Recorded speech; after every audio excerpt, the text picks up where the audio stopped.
the Okay. Hi, welcome everyone. Thank you so much for joining us today um, to this wonderful event where, the topic itself is talking about weaving and connecting. So I find this as a great opportunity for all of us to connect. And what are we weaving in? Really, we're weaving in empowerment, empowerment for the women, empowerment for the young girls, empowerment for the men too, because when there's a balanced society, it's not that just the women are empowered, but also the men feel empowered because it's balanced.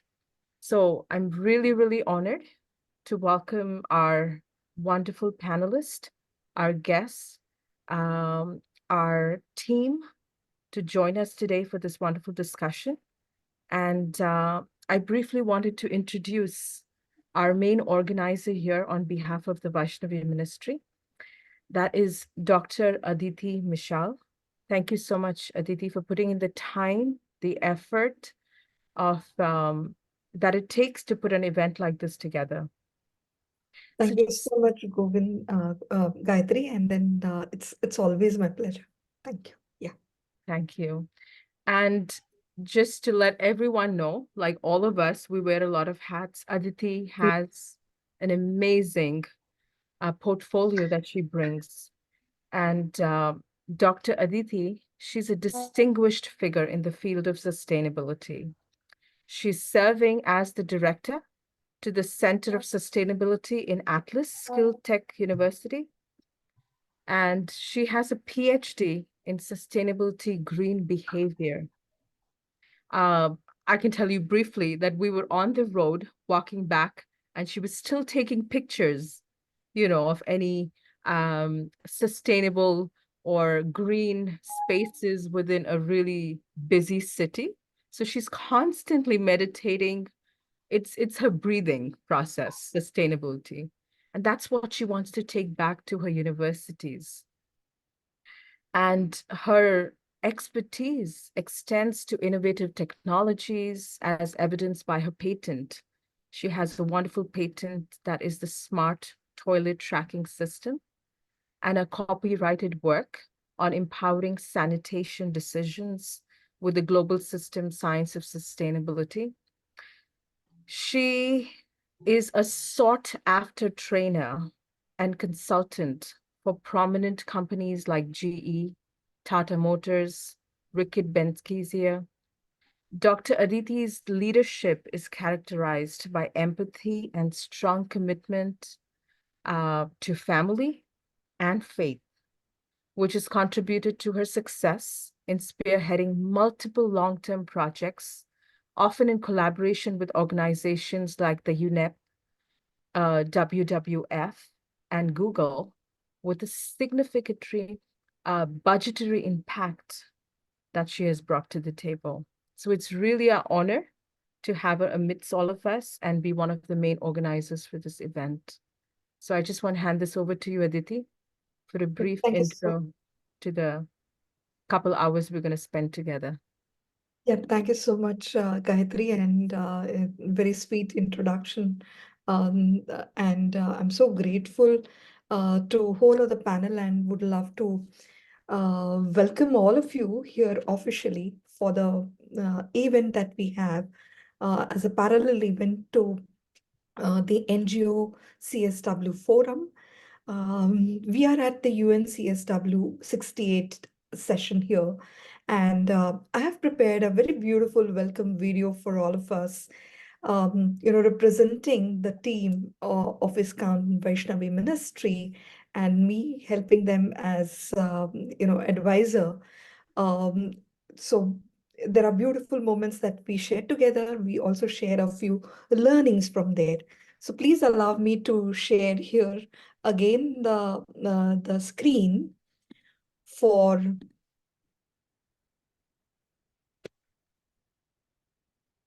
yeah, I would just switch to the video that I've got ready. Yes.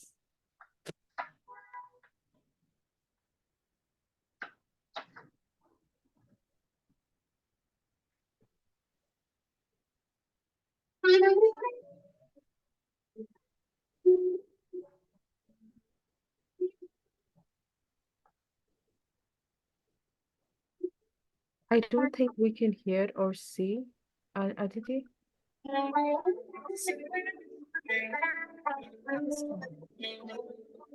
Are you able to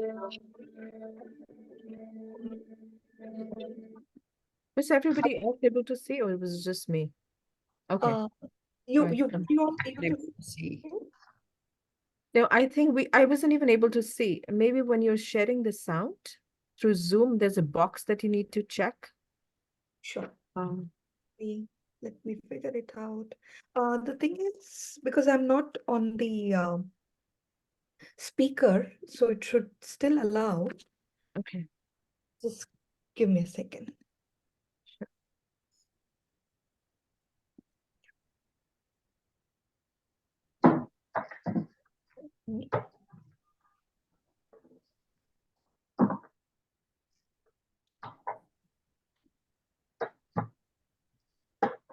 Sorry, I'm struggling a little bit.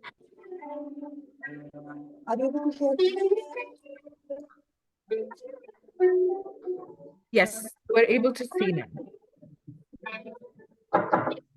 We can live without the music, but it's fine.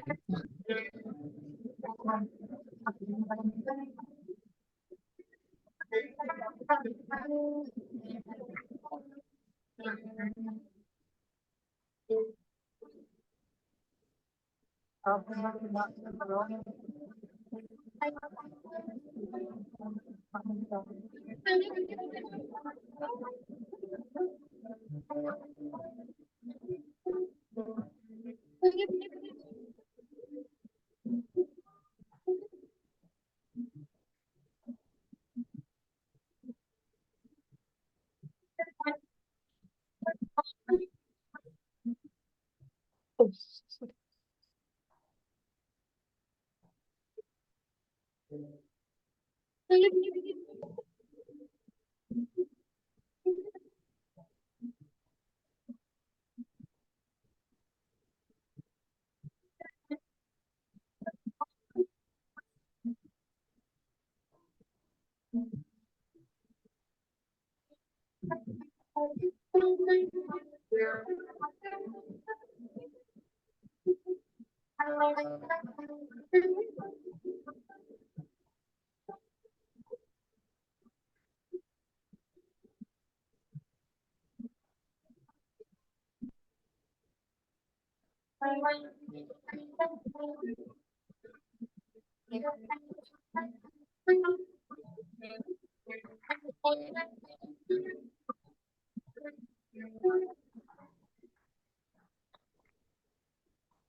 Hare Krishna. I'm Rashpati Dr. Aditi Mishra.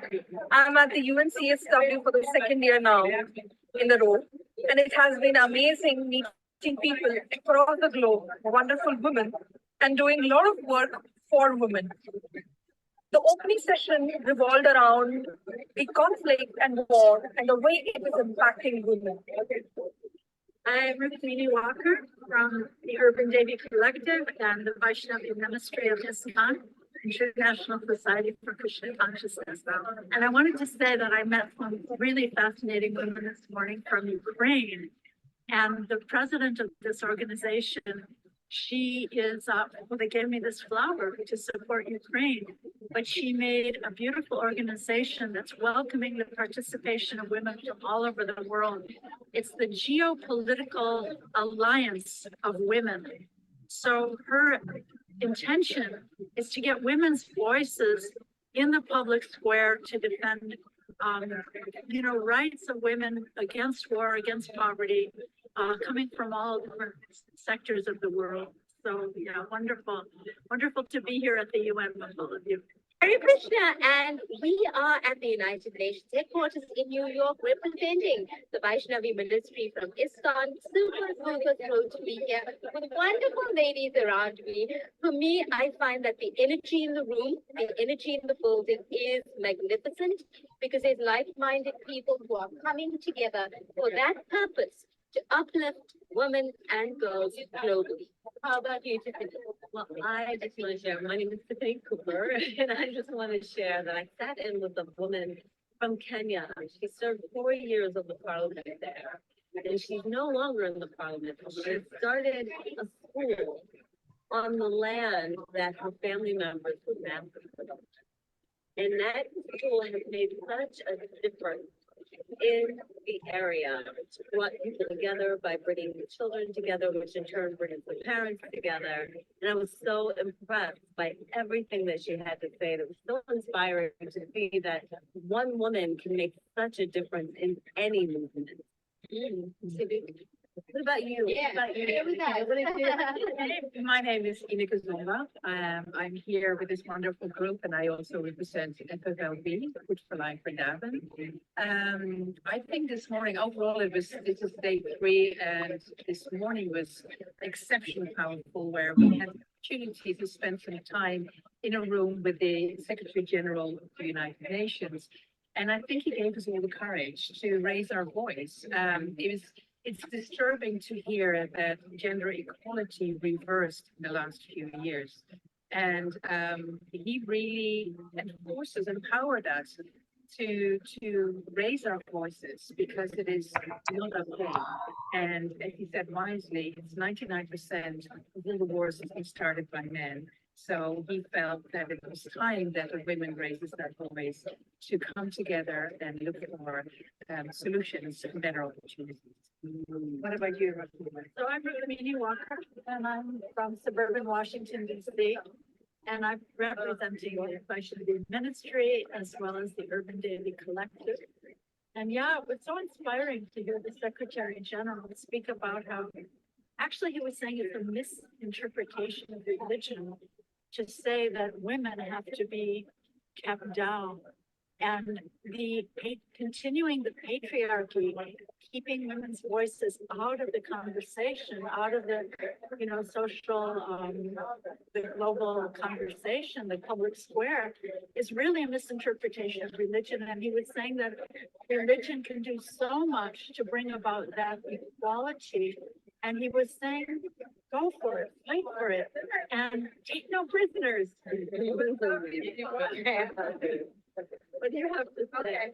So amazing. I loved one of the case studies which was presented by the minister from Slovenia. It was so detailed framework which was laid out by the government when it comes to women care. It was women care in action.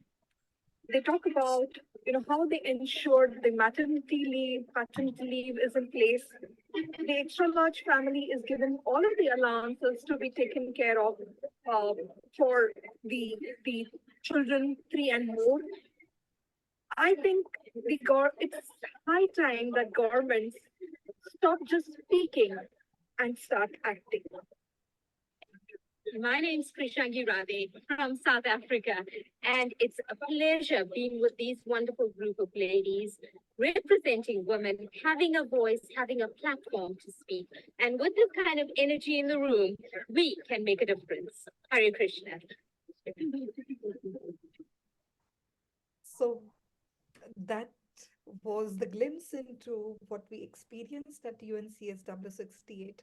It was all about women empowerment. It was all about covering the multi-sectoral perspective, be it healthcare, be it financial inclusion, be it gender gap in terms of pay, access to jobs, unpaid work, gap in terms of the jobs, decent jobs, yeah, gap in terms of access to promotion, yeah. Um, and we saw all of the stakeholders working together. We saw the international governmental agencies helping out.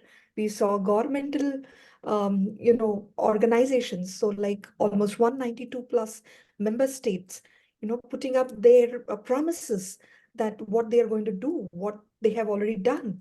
Yeah. And at the same time, uh, expressing the solidarity there, that we are all together, we are going to collaborate to ensure that women have a decent life. Apart from the governmental organizations, it were NGOs there.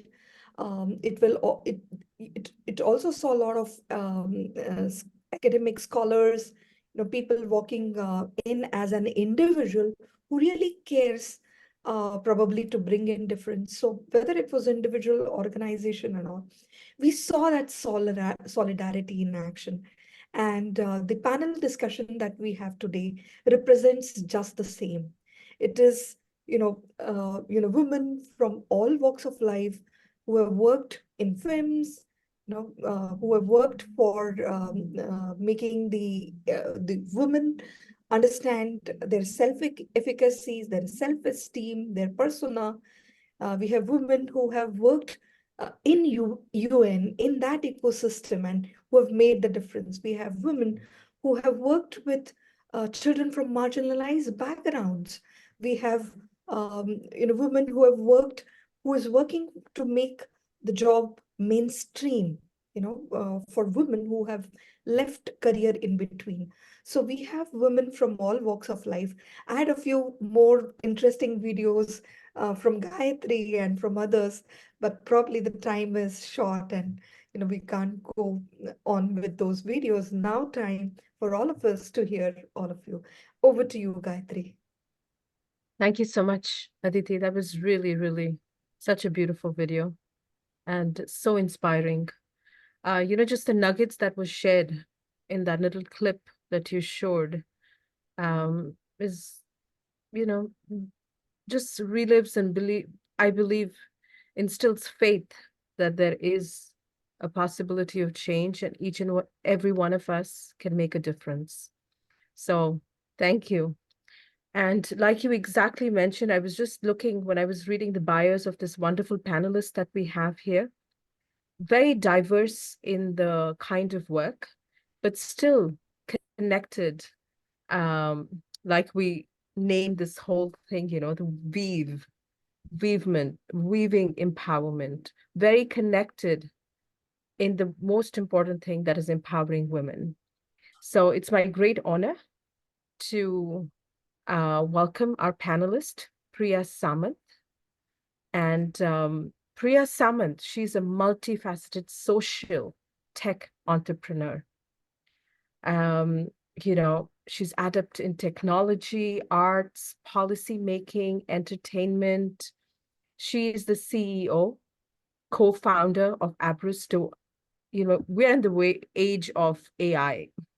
So she's right there in the midst of all of this.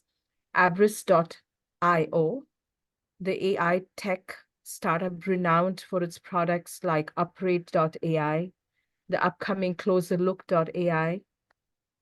She's a strategic advisor nurturing India-US relations and advocating for AI power solution globally. Her contributions extend to impact advising the cause and culture-based cinema. And Aditi was briefly telling us how Priya had a role to play, specifically in the Kerala movie and many others. Those are just a few names that we heard, the Kerala story. It was one impactful movie and I did watch it. Her contributions extend to impact advising for cause and culture-based cinema, earning her recognition as an impact advisor in Indian cinema. As a director of the 8th International Day of Women and Girls in Science Assembly at the UN, she demonstrates her commitment to gender equality and empowerment. Priya's influence spans across technology, culture, and social impact, positioning her as a pivotal figure at the forefront of change. Additionally, she is a TIE Boston Charter member, further solidifying her presence in the entrepreneurial community. So welcome, Priya. Thank you so much. Thank you so much for joining this panel today. Thank you so much for having me. It's a pleasure.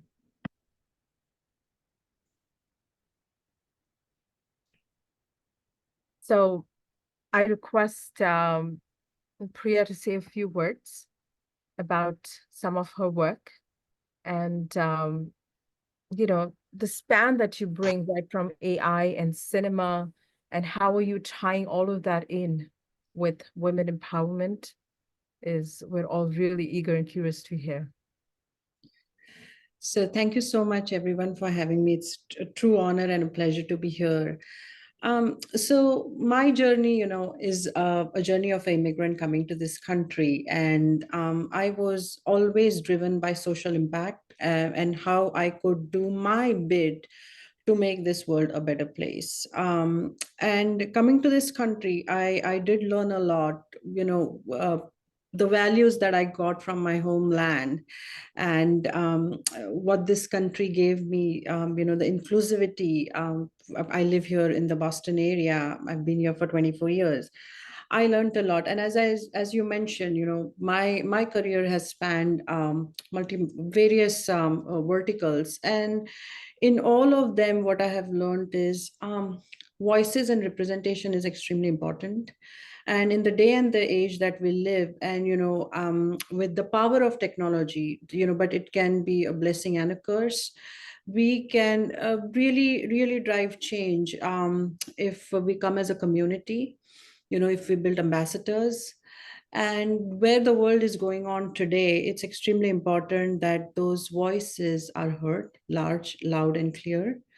And that is what I've been doing, trying to do with my work, as a a co-founder, CEO of a startup, and bringing frontier technologies to the forefront, where we can drive positive impact and work at the forefront of the innovation, but also through my work in caused and impact-based narratives that I will briefly touch upon as we talk further. The kind of films I have done and why it is important, and how those narratives, if they come to the world platform, how they can drive change is what I'm trying to strive. And I'm very, very fortunate to be today in presence of all of you, and kind of, learn and share and discuss more how we can, empower further the communities far and beyond and make this world a better place.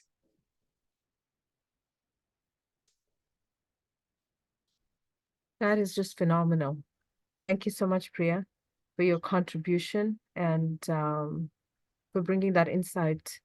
I wanted to introduce our next panelist, and it's again a great honor to welcome Shelza Taneja.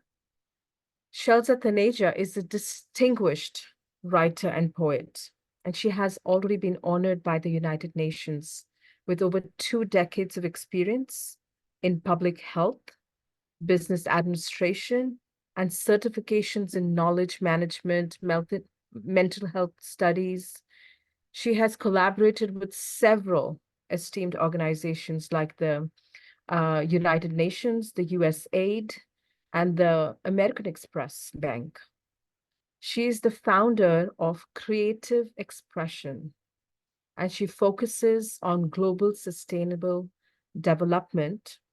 Shelza has received several awards, including Best Female Founder, the Social Impact at a Startup India Summit in 2023.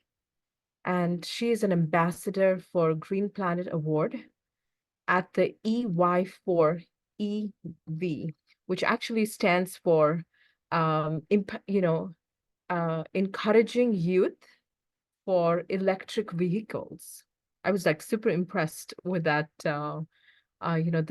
especially coming from California. And we know that in California, there's going to be no gas vehicles in a few years. They're aiming for 2030. It's very, very impressive that you're taking that plunge right head on. Through her book, she aims to inspire sustainability among children and youth, catalyzing positive global change. So Shelza, it's such an honor to introduce you and to have you on this panel.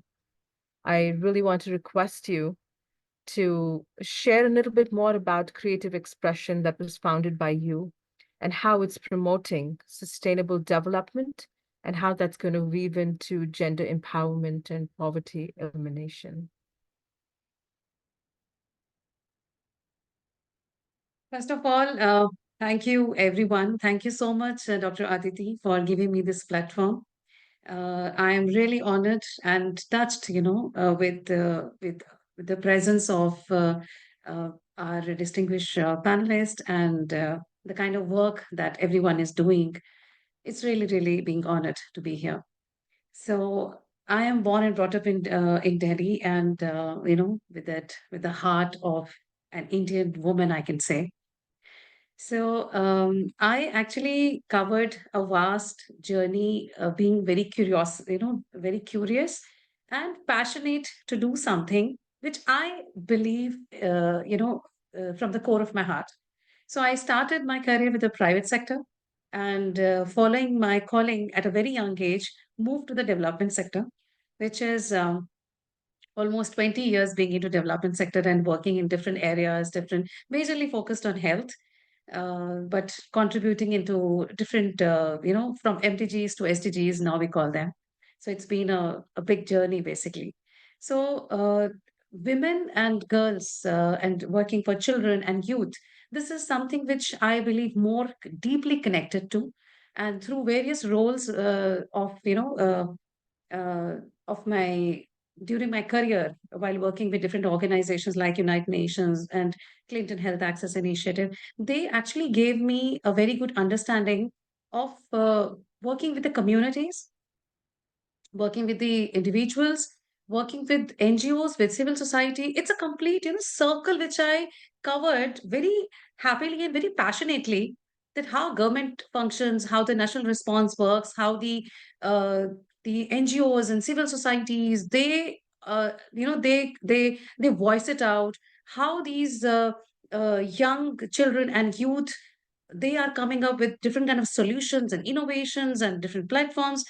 And it also gave me an opportunity to go to the grassroots, live with the girls and women while working with Swachh Bharat. That was a very big opportunity for me.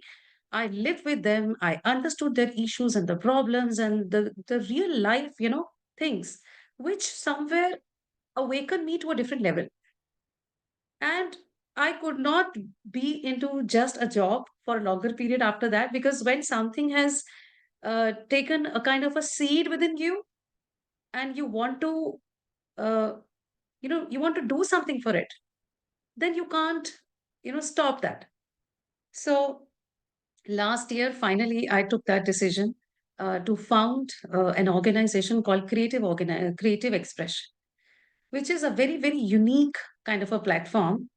It is founded with a mission to foster creativity and innovation that plays a crucial role in promoting global sustainable development by empowering individuals, empowering communities, and empowering organizations, especially focused on girls and women, uh, through through identifying them, their creative expression, and work accordingly, not just educating but also giving them a livelihood skills.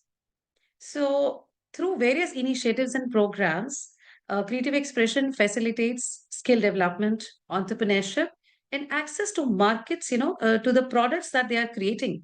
So, we also help them to sell that at various platforms. So during G20, during W20, we got these opportunities, and also otherwise in different organizations and stalls and everything.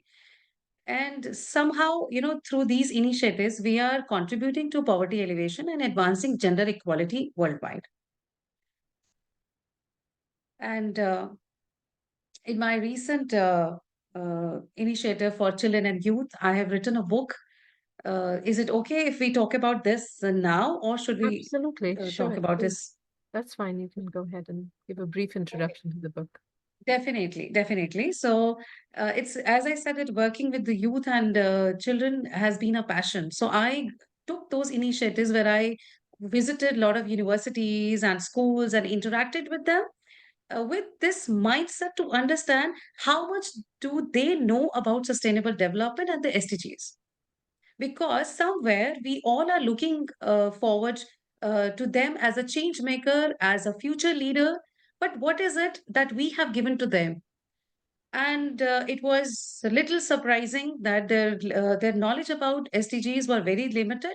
The kind of work that they have to do once they are out of universities, once they are getting into the jobs, the kind of roles and the direction that they are looking at, how they will be able to contribute towards specific goal which they feel connected to.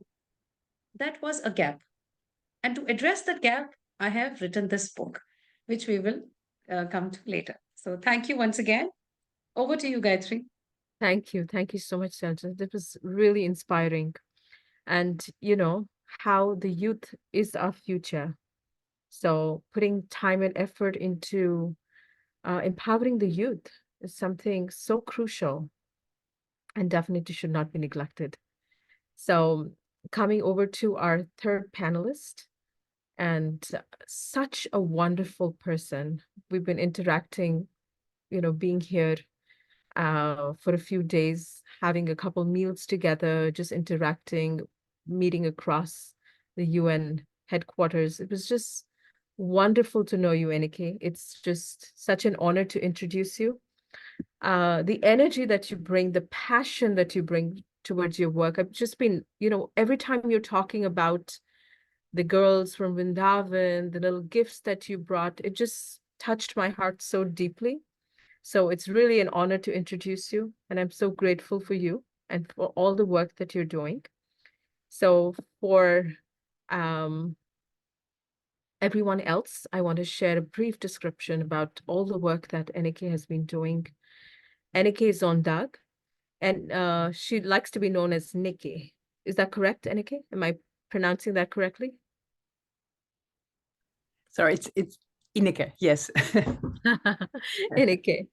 Enike is a fervent advocate of gender equality and social justice with nearly 2 decades dedicated to uplifting girls and women from poverty.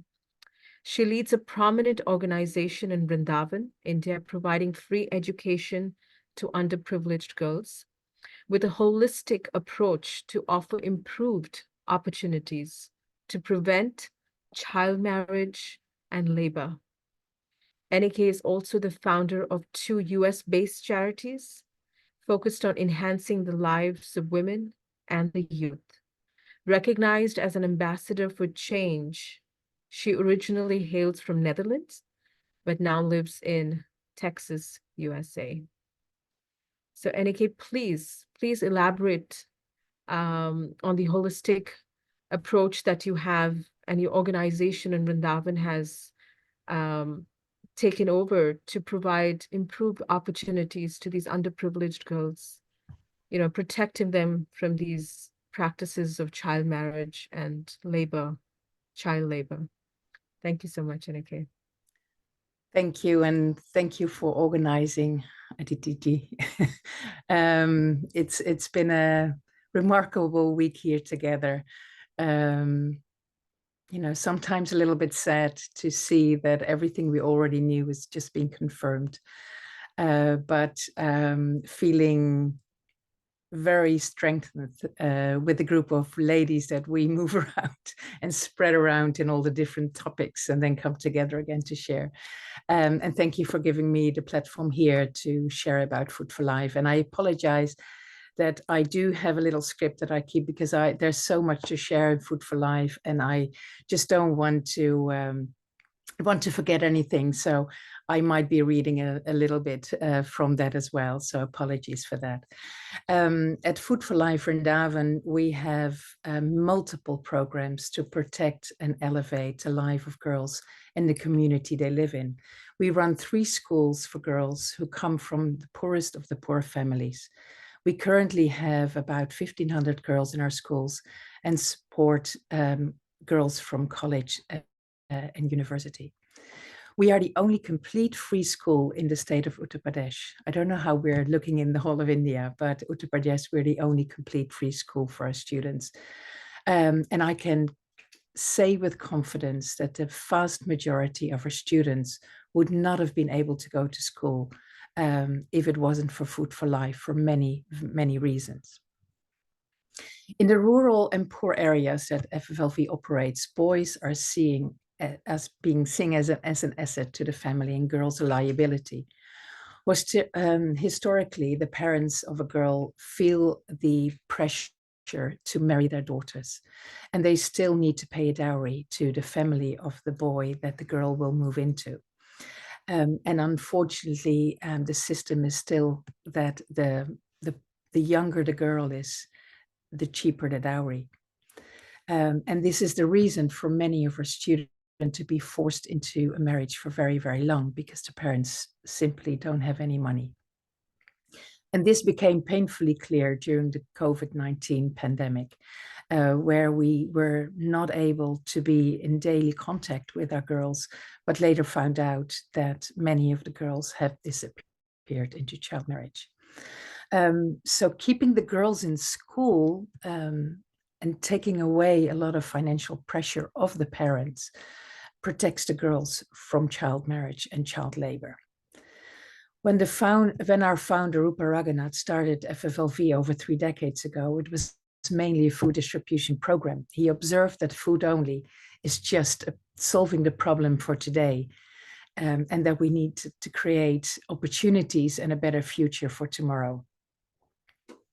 And I believe the strength of FFLV lies in bold changes. We adjusted our programs time after time to the need of the people we serve, by learning about the hurdles they need to take to come to us, to be with us, and to stay with us. And that is why we've been adding new programs to our to Food for Life. Just to give some examples, it's not only just running the schools, but it's so much more. In the early days, we had many girls that could not attend school as they had to stay home to take care of their younger siblings. So we added kindergarten to our school. So many girls face harassment going to school, or they lived in very remote areas. And now we offer to all our students transportation to and from school safely.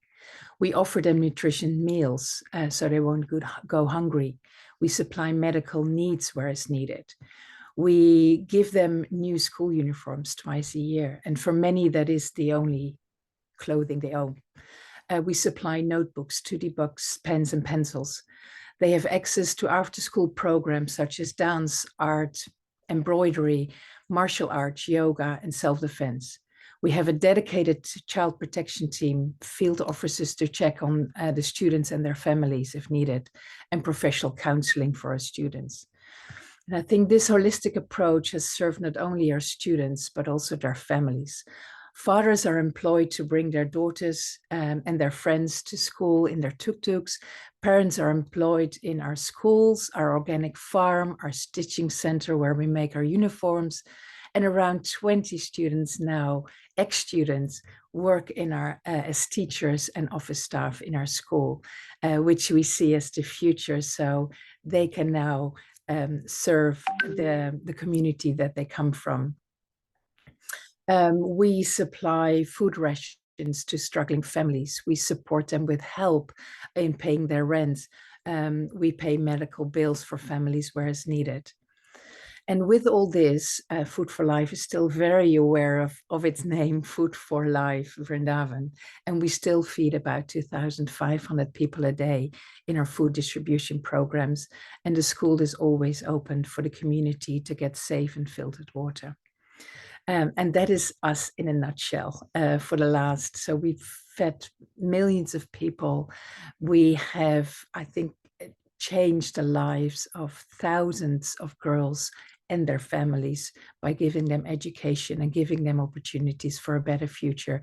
And the very, very, very important side effect is we kept them safe from child trafficking, child labor, and child marriage. Thank you. Wow. Thank you. Thank you so much, Anike. Really, it's I get emotional, but such wonderful work. Thank you. Thank you so much. So moving on to our next panelist that is also working in has things to do with schools, and it's my honor to welcome Soumya Agarwal. She is the co-founder of Barefoot Education. It's dedicated to collaborating with educational systems and leaders to create a society where every child can think, feel, and dream freely. That's such a wonderful motto. Proficient in designing programs, curricula, and frameworks for training and evaluation, with the passion of turning new ideas into reality as a program designer. She is committed to integrating gender progressive actions into work and workspace, aspiring to establish a chain of schools embodying innovation, empathy, reflecting personal leadership values.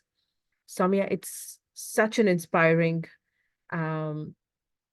portfolio that you have, right from when we hear about schools being established by NAK, and then you were taking this into another direction of empowering not only the marginalized, but also, reflecting on personal leadership.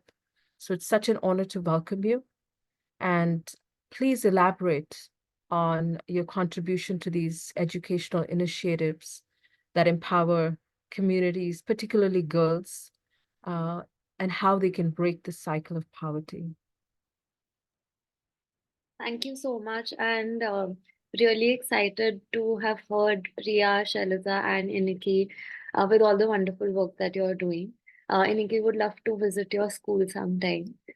And for me, my foray into education was actually also a little bit twisted with gender because when I was in school, I actually thought I'm good at teaching and I would become a teacher. But I was soon given the response, yes, that's a good profession to choose because you'll be able to care and you will be able to manage domestic responsibilities. And at that time, as somebody who had grown up with only boys around her, because I had three brothers in a joint family that I grew up with, I was very aware of my gender from the very beginning. So that to me just seemed like, why is my career not enough by itself? Why is it always intermingled with the idea of marriage? Why is it intermingled with the idea of caring for home? And at that point in time, I decided I will not take up a teaching job just to prove everybody wrong. And I ventured into doing business studies. And then when I was doing my postgrad at Ashoka University, is where education really interested me as a subject. Because while growing up in school, I just thought that it was a very limiting experience. I was great at academics and I was, a teacher's favorite because of it. But I have a very, very creative side of me where I love dancing, I love painting. That was never encouraged in school, and that seemed limiting, which brought me to starting Barefoot EDU Foundation with the vision that every child should have a strong foundation to think, to feel, and to dream, and just be themselves. The way we do that today is by working with principals who are the school leaders who can shape such schools. And secondly, we also directly work with children. We have a program where we teach cricket in Mumbai to children who reside in slum areas. And one of the aspects where we strongly um, get the concept of gender in is that we teach cricket. We are building life skills. But the communities that we work in, there perhaps girls are not allowed to wear shorts. They're not, if they are in school, then they're expected to be back, take care of the house, etc. So grounds are never occupied by girls. They're always occupied by boys playing crickets in gullies. So when we go to school, we say that we will only give you the program, and they're all very interested in having the program if a girls' team is formed in the school. And we've had that conversation with parents, with schools, so that we can get more and more girls to be playing sports and for girls to occupy public spaces freely and play cricket freely. Um, Now, with the program having run for the past 7 years, we are seeing our alumni who were not initially allowed to play cricket becoming coaches who are now training other girls to come into the sport. What we've also seen is that this is the first time that they are being allowed to play any kind of sport. So around 90% of our girls said that this is the first time that we've picked up a bat or just like played something formally. And we are just out to increase that number. Even if they eventually don't pick up that as a career, for us, just giving them that experience is enough. And that entails everything from getting them to um, have their jerseys, the bats, the shoes, etc. And what our mentors who have been experienced in the field of cricket have been noticing is that our girls are doing better than our boys in techniques of bowling. So for us, that's a very big win right now. Um, on the other front, when it comes to just leading the organization, I think I'm very conscious as a leader to have gender inclusive policies for our staff. Currently, we have around 98% women in the team, and just like 2 or 3 men who are working with us. And we've just tried to have one, encouraging women to speak up. So certain things that I often say to my team is, please stop saying sorry. Noticed my team saying sorry even if they are reminding something, or if they are. Once one of my teammates was apologizing because she was on time and nobody else was to the call. So it's just that subconscious that it's just sorry for our existence almost. So those are certain conversations that I often have with the team, just almost forcing them, scolding them to stop saying this. And on the other front, just having more flexible working hours for women who may need to take care of certain family engagements or have personal engagements to look into. So from and what I have heard from my team is just having one female co-founder has been a game changer, because they believe that the kind of empathetic leadership that's brought about uh, through this channel is something that they've missed when they've been in organizations that have been led more traditionally, often by men. So that's something that I consciously practice in my leadership. Yes. Wow. Amazing, Soumya. Thank you. Thank you so much. And especially for sharing, your little own vulnerable story. It just personalizes, all of us have some sort of experience of gender bias in our lives. And you taking the platform and expressing something uh, instilled from childhood, being raised in an Indian background family, I think all of us at some point of time do experience something. Sometimes it just becomes second nature to accept things, but the way you voiced it and the way you're willing to have discussion, it's very inspiring. So thank you. Thank you for adding that to your little talk here. Moving on to our next panelist, how you were explaining so much about this mindset of being able to speak. And here is a dear friend. We've known each other for years, and I've taken help and support from her um, in different areas of expertise that she has. It's my great honor to welcome Sri Lakshmi Opachini, who we also really fondly know as Sri Radha Govinda. And she is a director and founder of the Village of Love, which is an NGO focusing on women and children. She is a personality analyst, proficient in MBTI, Enneagram, human design. She is a very, very good Vedic astrologer and a palm analyst. With her background in psychology from Germany and France, she serves as a career coach at the SMIS community in Mayapur, empowering women to reach their potential, specifically according to their nature. Sri Lakshmi conducts regular emotional support groups and lectures, including daily, weekly sessions contributing to personal growth and development. So, Sri Radha Govinda, it's such an honor to welcome you to this panel. And, please elaborate a little more about the Village of Love NGO that you have, And how do you integrate, you know, these personality analysis like astrology, psychology, emotional support groups? How is that strengthening and addressing gender inequality and poverty? Thank you so much, Gayatri. And thank you, Dr. Aditi, for giving this opportunity.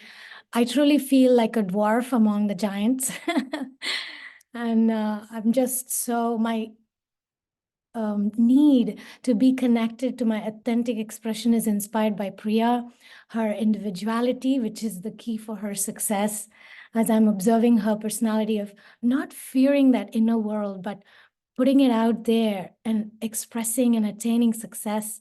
And then on the other side, I'm seeing Shaliza's autonomy and her power, that she stands up for herself. And I can see how from childhood, she doesn't take no for an answer. And that's the way she makes her way. And certain words she used, like the calling at a young age and exploring those different areas fearlessly. And the words that each of you were using I was able to like see the highlights of the personality. And I'm like, each of you have different motivating factors. And, one of the things Shaliza was saying is like the key motivator for her was like, I don't want to just be in a job. That inspired me. That's her personality type. So individuality of Priya and the autonomy of Shaliza. And Ineke, what can I speak about her? She's such a peacemaker. She just brings a harmony just when she just looks at, she just looks just with her look. She has a deep sense of gentleness, and she makes her way through the dysfunctional social system, the world, which is so imperfect, so not in harmony, but just her presence. With her presence, it's just such an honor to find myself like a little dwarf among you giants. And Soumya, her personality type of being a loyalist, creating this security in this insecure world through the needs that she sees within her and creating that outside. And each of you are just such an inspiration. And I don't know, like I can't speak in front of you. I can just kind of show that this is something. What I do is I'm like a wind that's blowing to push different leaders within our organization. I've worked with different politicians, celebrities, to try to somehow or another help them to redefine success. So I think my leadership has always been like softer. My success is in the success of others. I was 16 when I gave a speech at the school function, and there were parents and teachers, and I just said, can we redefine success? Because each of us have different personality types. Can we not fit everybody in one? One shoe size doesn't fit all of us. And the key thing that really triggered me was my net worth has nothing to do with my self-worth.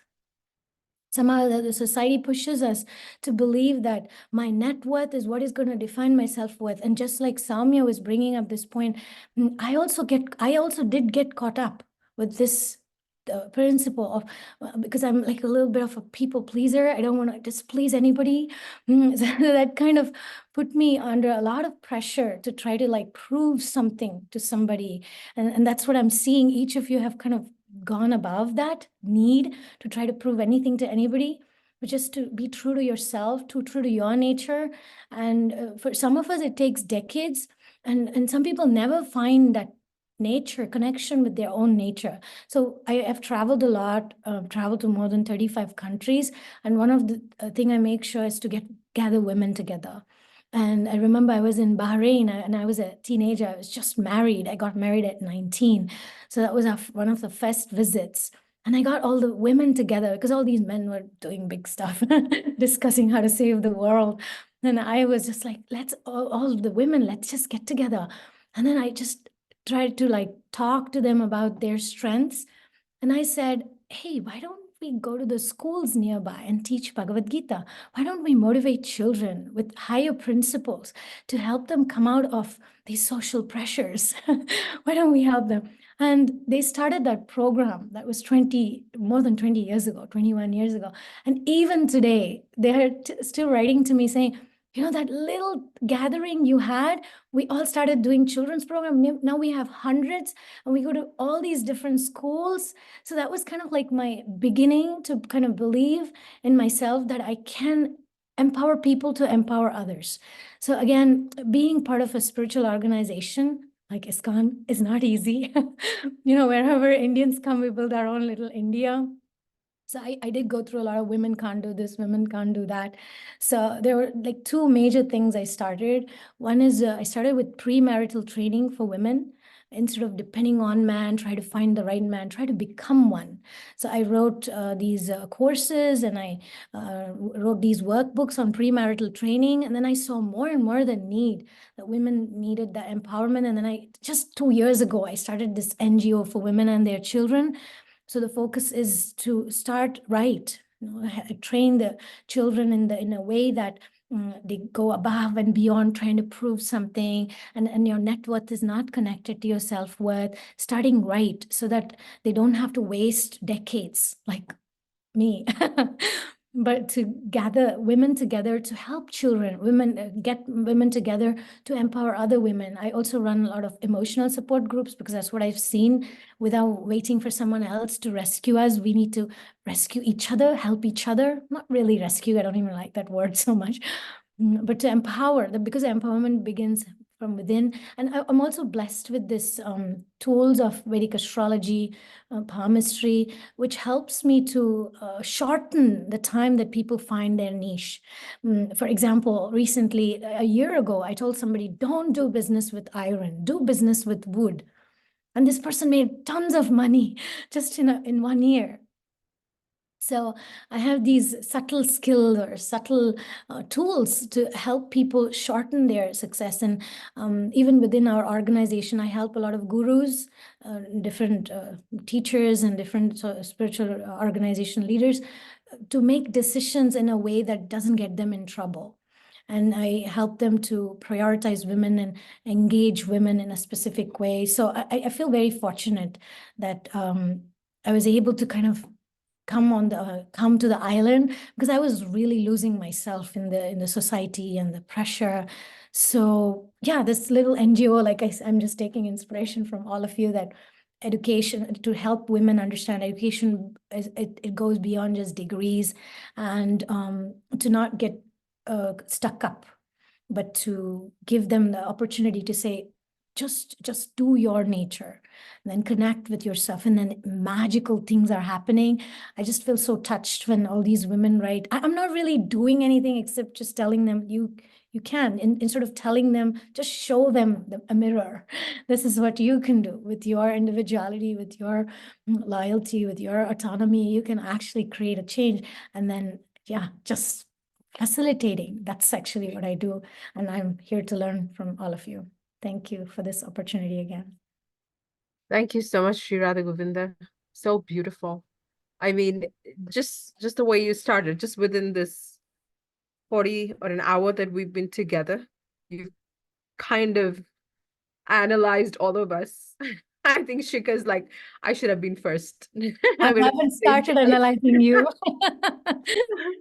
So it's just amazing that how you carry that deep inside, and the way you're expressing, I couldn't agree more. Let me put it that way. So thank you for what you bring. Gayatri, last 5 minutes, I want my analysis done. You can have I'm remaining. I had her for a week and a dear friend. So the thing I really wanted to bring out is that, we walked through these different panelists that we have here. It's just amazing what everyone is doing. And, I almost started to literally fly in the air. I felt like I was flying, I got wings. And then it's so important that now that Sri Radha Govinda, Sri Lakshmi, she came in and she's grounded us. We've always been this search, let's get empowered, let's do this, let's do that. And there's so much of mission, that sometimes, and Sri Radha Govinda just came in and she's like, okay, all right, ground yourself right here. So that's just how I felt. I felt grounded. I felt strengthened and rested. So that how important it is to take those moments of grounding and resting in your nest and then being ready to fly back again. So finding that space with other women is just so important and crucial. I just wanted to throw that in before I forget it. I So to add one thing, if I may. absolutely, Priya, we don't want to leave Shik out, but please go ahead. No, what she said is it showcases the power of unity. And if we can come together, see, we all are doing individual things in our own way to make a world better place. But if we can collaborate, and that's where the world is moving now, and through the power of technology, it's easier than it was before. We can do wonderful things. And I really liked how you presented it. It's very amazing, and I'm very glad that our paths have crossed, and there's so much to learn from each one of you. But power of unity is very good, and the power of collaboration, one voice can definitely come from all corners of the world. So Excellent. That is so brilliant. Yeah. Individually, we're like little threads, but when we all come together, we become a strong rope. we are weaved to become a strong. Exactly. I was about to say, we have reflected, the weaving part so beautifully, so to the point exactly. So it Mhm. is weaved, exactly weaved. You have an idea in action when you put the report of this. What was the outcome? How do you weave that empowerment? That is wonderful. I'm so appreciating this interactive discussion. It's May such a I just add pleasure. one little thing? Sorry, Absolutely. before you move, and I maybe you still need to introduce somebody else, and I apologize. That's okay. But Sri Lakshmi, when you said that you were in Bahrain and the men next door were all together trying to save the world, I think you need to rephrase that. I think they were discussing how to rule the world, but you found a way to save the world. Oh my goodness. I absolutely love that. Look at that. Amazing. Yeah. Wow. That Powerful. is so true. That's the difference between the sun energy and the moon energy. Sun wants to rule, moon wants to nourish and save and nurture. Wow. Oh my goodness. Where is the discussion going to? But I need to come back to introduce our next panelist, who is just, I'm totally amazed at what women can really do. It's a great honor, and I'm really looking forward to know Shikha Trivedi Singh, a corporate executive turned entrepreneur, serving as the co-founder and managing partner at the R&T Consultancy Services since 2016. Shikha specializes in aligning workforce with business goals for progressive business owners. She has engaged over 30 founders to solve people-related challenges. She aims to establish the R&T as an outsourcing partner of choice for the SME founders and HR. Marketing communications, telecalling, sales management. She leads in all women post-sabbatical team at R&T. We know all our lives that sabbatical becomes very crucial, specifically, women that give birth to children. And we need that little space of breaks. So she's come in helping all women with post-sabbatical, team at R&T, facilitating the return of women HR professionals to the active workforce.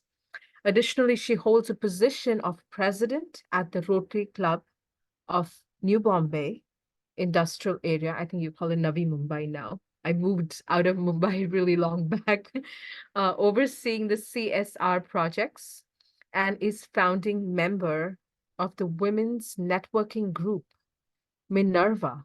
Is that how you say that, Chika? Minerva? Yes, Minun. Beautiful. Actively participates as an MC or moderator in events across Mumbai and several associations. Such an honor to have you, Shikha. Please, if you can elaborate about your efforts in helping women, come back to the workforce after a post-sabbatical, um, phase in their life. Please elaborate about what your organization does and the challenges that you face in the corporate sector, trying to establish that. So honestly, it's very difficult for me to sit quietly and be on a listening mode for a very long time. But today I don't feel like speaking, there is so much. And congratulations to each one of you for making so much impact and drawing your life experiences to create your small niche in the world. And especially Soumya, you look the youngest amongst us, and such wisdom and maturity and the foresightedness to walk on a path that will not only take you but inspire a lot many more. So hats off to you. It's really really encouraging to see you talking like that.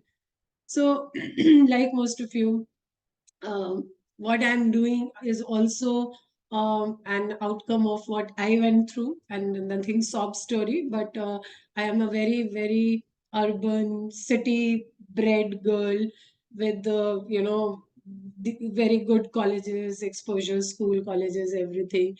Yes, I do hail from a very conservative family. So other than my parents, everybody else would make me feel, that you have to be looked after, and you have to conduct in certain way.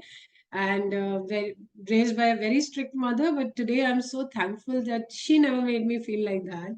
And she would hold the fort. She would always put her foot down, that let her be. Look, I would be in my crew cut hair and not care about anything and whatever, and she would be the one who would bear the brunt of people, relatives telling her that what are you doing? I'm the firstborn, I'm the eldest in the whole family. This background to say that it is women who condition other women, whether as a mother, mother-in-law, daughter, sister, whatever relationship. The conditioning that happens is a lot to do with the women that we are spending our time with. That I realized in my wisdom much later. I of course had no idea what is happening. Well, just very quickly did my education, got into corporate career, always very competitive. I was in a career of marketing communications, heading, international travel and all of that. So, very, very high paced life. And then at some point, I'm married to my batchmate and my best friend, and we had a very equal career. And there was an opportunity to take a break, and I jumped upon it before he could think. I said, okay, let me, because my son that time needed one of us. Till about he was 3 years old, I could manage very fast-paced career, but then I thought I need a couple of years off. So I took a break, and my husband got into fast track career, and because everything else at home was being taken care of, then he better do well at work, right? So he did that. All credit to him. We moved cities, etc., etc. So 5 years went in a jiffy. My son was about 8, 9, and I did a lot of things, and it was a time for me to wean off my son. He could manage, and that's when I realized that me, who had been one of the most confident person around always, had lost my um, confidence to strike a professional conversation, to dress up professionally. I was just all jitters in front of people. I'm like, what's happened to me? And I also realized that that 5 years of break, I I got so consumed in being the dedicated mother and making up for the lost time, and because I joined work very early after delivery and all of that. So it was a struggle, and thankfully I did pick up the phone and spoke to a few fellow women who could get back and got my sensibilities together, and decided to come back to work, but decided to be on my own. And I got into R&T is my father's initials. He was doing some manpower consultancy, so I joined him. And professionally, I kind of grew it and took it, did few other things. But when it came to build my team, because till then for first 2 years I was working like a freelancer and I needed team, and it just thought struck me that why not reach out to women who like me are unable to even present themselves as a comeback professional. So I just gave it a shot, and oh my goodness, I mean, I didn't even have to look beyond my neighbors. It was, I'm like, oh my God. And this, I am talking in a place like Bombay, Gurgaon, Bangalore, in India right now with best of facilities and all comfortable. But the the urge to do something was so high, and but they just couldn't, because the only thing I could understand that when we take break, women, the reason for that break, whether it is parenting or caregiving or whatever is the reason, that becomes the reason of our existence. We completely move away from our professional zone. We just get into being the best, like how we are conditioned, and some of you very rightly said that you have to be doing things in a certain way, and we just, so slowly I started inducting women, and till date we are 50 of us. I in my own company right now there are 50 women, all post sabbatical. We are a 100% women company.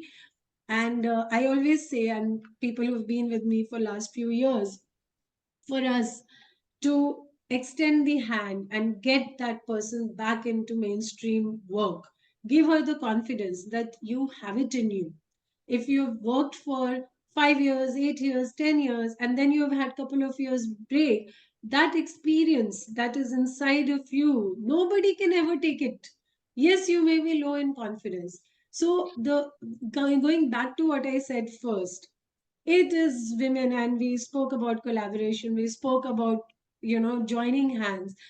One thing is that it is women only who can bring up the women, and being part of very very aggressive corporate structure prior to my entrepreneurial journey, and I still see my closest friends, women are the women's worst enemies in corporate. There is so much tussle, and that's something I just am so clear in my team. Nobody moves up either monetarily or horizontally if they haven't brought the person under them also pulled up. So every growth in R&T is happening from the bottom. If as a supervisor or as a team lead you haven't been able to give a platform to people who are reporting into you, you don't get any hike either in money or the role or this. So these are some principles I am following, that you have to be supportive, you have to co-create opportunities. In R&T I meet so many women, and I say, don't ask me for employment. How many people can I employ?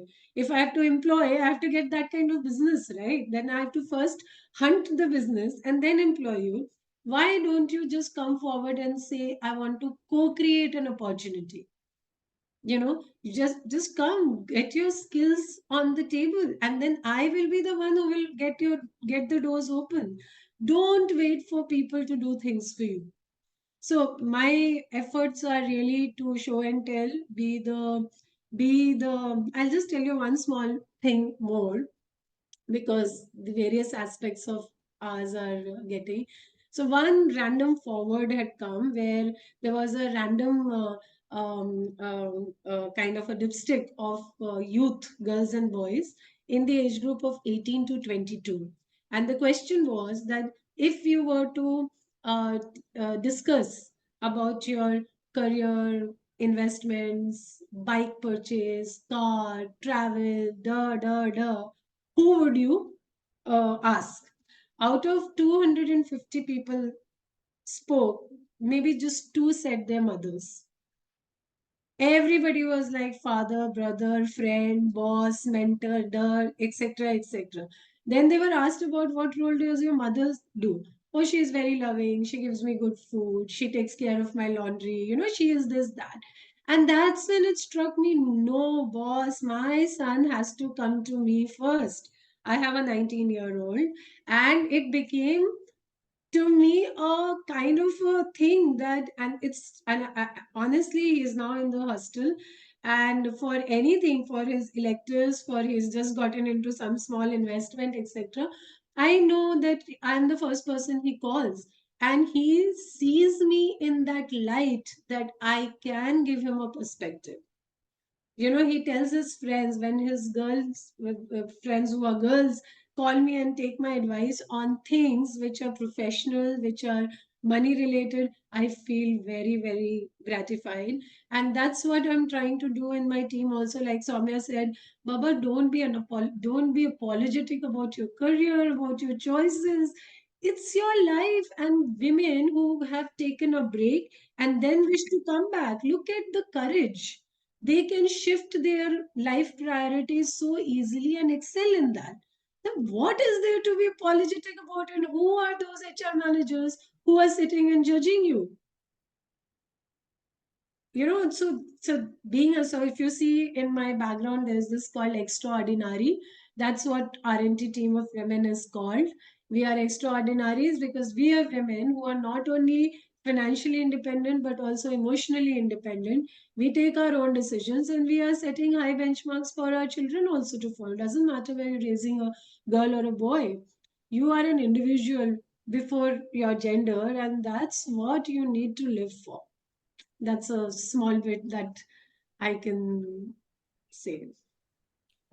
Fantastic, Shikha. I mean, it's so inspiring that, to have something practical and tangible also specifically for women. And you said, I just resonate, and I think all of us have taken breaks in our life. I'm pretty sure, including myself.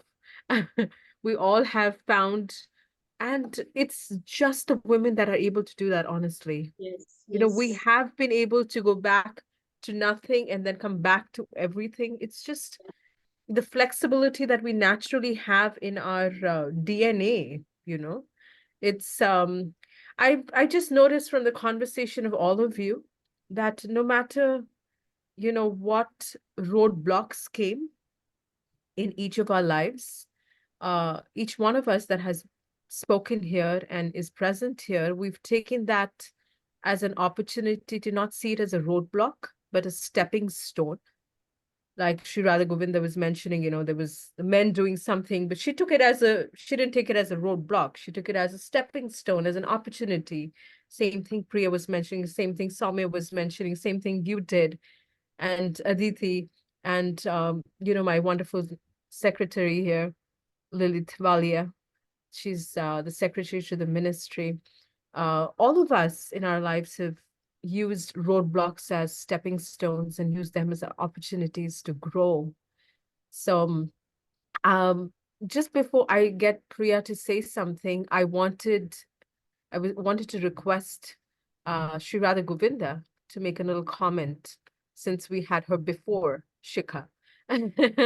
So Or, if you okay and up to that. my pleasure. And I need to have a different demeanor when I'm going to present Shika because you are an enthusiast. You bring vibrant color everywhere, every moment. You may get bored easily, but your creative spirit, you make sure that nobody is experiencing any dullness and boredom. And you're very practical. Sometimes you can fall prey to the perfectionist side of you, that perfectionist side of your personality, which probably also caused that break because you were trying to be perfect, perfect. Yet, when you're like thoughtful and contemplative, you have the power to make waves in the world like you're doing. And I think collaboration and co-creation, that's your motivator. And to say the least, you're super fun to be with. Well, I'm excited. We have a fun group here. Thank you. Thank Otherwise, you. it would be boring. I can tell you. I've enjoyed this conversation so much. I hope you all have also enjoyed it as much as I have. But I want to, Priya had her hand up. And I also, after Priya makes a comment, I want to really open this up for just discussion, and rather than keeping it very, very structured, let's just open up as to how we're able to support each other, how we're able to support our common goal here. So Priya, let me just turn this So over. I just wanted to add two things, and then a little bit because I said I'll come back to the work on the AI and what Absolutely. kids have done. But I am a mother also of two teenage boys, Shikha, and I completely relate to you. If I had to go back, and I always say when I give interviews, is that if I write a story on my life, I would write it a blessing in disguise. I was in bed for 6 months with the pregnancy of my second child, and I had to leave my corporate job because, because for the health reasons. And that's how I entered into entrepreneurship, because I had two kids back to back, and with two young kids living in a foreign land, being a young family, I took a back seat. I had a I was into consulting, so very, very strenuous corporate job. And it all, I had to take that calling. And I was like, with two young kids, what do I do at home? And I have so much education, and I was actually finishing my master's that time. And this entrepreneurial stuff came in front of me. I just took it to the way. So as you rightly mentioned, Gayatri, that women kind of find a way to kind of make the best of what they have in the situations that they are in. And they just, with perseverance and resilience, they kind of just make their way and make the best of it. And talking about Soumya, as Shikha mentioned, you're one of the youngest in us. I say that saying sorry when your colleagues do that. But what I say is, people have to learn the art of gratitude. I see very less thank yous in the world that we are in. While people are very upfront in saying sorry, people have to learn the art of saying thank you, no matter to whom we are addressing. And I think I have seen a lot that's lacking. I make sure that I discipline my boys, and they're good at it, but I make sure I discipline in every way, because that's how I was raised, and I'm pretty sure many of all of us over here are raised. I think if we can do those little things, world will be a better place. So those are the two things I wanted to add, Gayatri. I am so sorry. I don't know, my internet blew up on me. Oh, we can hear you and see you. Okay, all right, I'm back. Yeah, you're here. No worries. Yeah. So I'm just coming in, and it's been amazing, amazing, and amazing to know each one of you, and the kind of, the vibration, the kind of messages through our words is, I think it's not just, empowering us while being here, but this will definitely be an answer to somebody somewhere who will listen to this audio, this message, this video they will look at. So I would like to share a couple of important things, quick, way I consider the time also. The very first thing is that I have lived a life with, it was like full of adversities and challenges and roadblocks and this. Sometimes I used to feel, what kind of a, it's like sudden. You are doing something and things have taken a complete different change. And then you adopt to it, then the life is totally different. I don't know what kind of a soul journey I have, but it has been like that. And the one single thing that helped me to live and sail through is being courageous and finding in the in the middle of the worst situation, the first thing that comes to my mind is, what is good in it? What is it that I have to learn from this situation? Okay, if I've landed here, if due to this, due to that, whatever it is, whatever the situation I've landed into, but what is it that I can learn from it? And what is positive in this? That helped me. And the moment I felt that, na, entire perspective changed, solutions started coming in. The acceptance was very different, and the solutions appeared, and I moved on and sailed. And next. And connecting to Shikha, what she said, I had a situation where I was rising and shining, representing India, Asia at global level with the UN, and it's like amazing, amazing, amazing. I could see that yes, I'm rising. I'm now things are at a very different level, but all of a sudden, like a big hit. I had to go through a divorce situation, and my children were very small. My daughter was 4, my son was 8 at that time, and whenever I was traveling, my kids, especially my daughter, she used to fall sick. And I was asking my parents, what's wrong with them? What are they eating? Why they are falling sick and every now and then? So my mom, who is from a maternal and child health background, she made me sit. She said, this is not because of health. This is the emotional trauma that you have to address. So your potential is not going anywhere. Think wisely, because these are the years when you have to be with them and it won't come back to you. Your potential will give you an opportunity again because it cannot be hidden for long. So I shifted to a job which was more, aligned with that situation, which gave me good 5 years of time to be with them and also work, being a single parent. So I managed very, balanced way we could manage. And after 5 years, the situation got changed. I lost a job and I was thinking, what happened? Everything was going so smooth. But then I recollected that I asked the universe for 5 years, and trust me, exactly after 5 years, situation changed. And Amazing. that was the time because it's a calling. You have to answer that. If it's a soul journey, you have to learn those skills and you have to equip yourself. You have to answer that. And then a situation came where my father was detected with cancer, and I was not in a situation to take up a regular job. I said, what should I do now? And then he sat with me and he guided me. He said, this is what we see in you. Why don't you see this in yourself? You are asking and struggling for a job or a work that is aligned to your current situation. Think of millions of girls and women for who you can be a kind of inspiration. And he left me with a thought, and he said, think of it, what you can do as a power that God has gifted you with. And that is how the creative expression emerged. So, creative expression is all about a gift that we have within ourselves. And I'm helping people, helping individuals, helping communities to identify that even if they are educated or if they are not educated, there is one thing in all of us that has to come out. And another thing is that we are focused on people, planet, peace, prosperity through partnerships. So we are running different kind of projects under each head. Uh, with that we can discuss later maybe. But what I'm coming to now quickly is about the books, Circle for Life, and the SDG Gender Equality, which I have written as a poetry.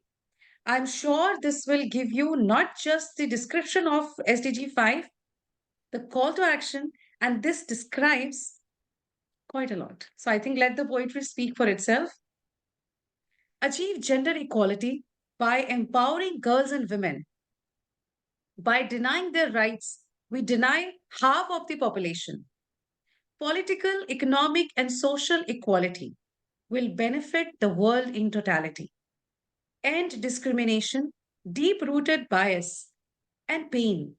Women struggling for justice will break every chain. Unheard sorrows and sufferings are yet deeply stored. Create a world where voices are not ignored. End exploitation that held them back. Stop early marriages, gentle mutilation, keep a track. Shatter stereotypes and embrace the diverse. Inclusion and representation within our universe.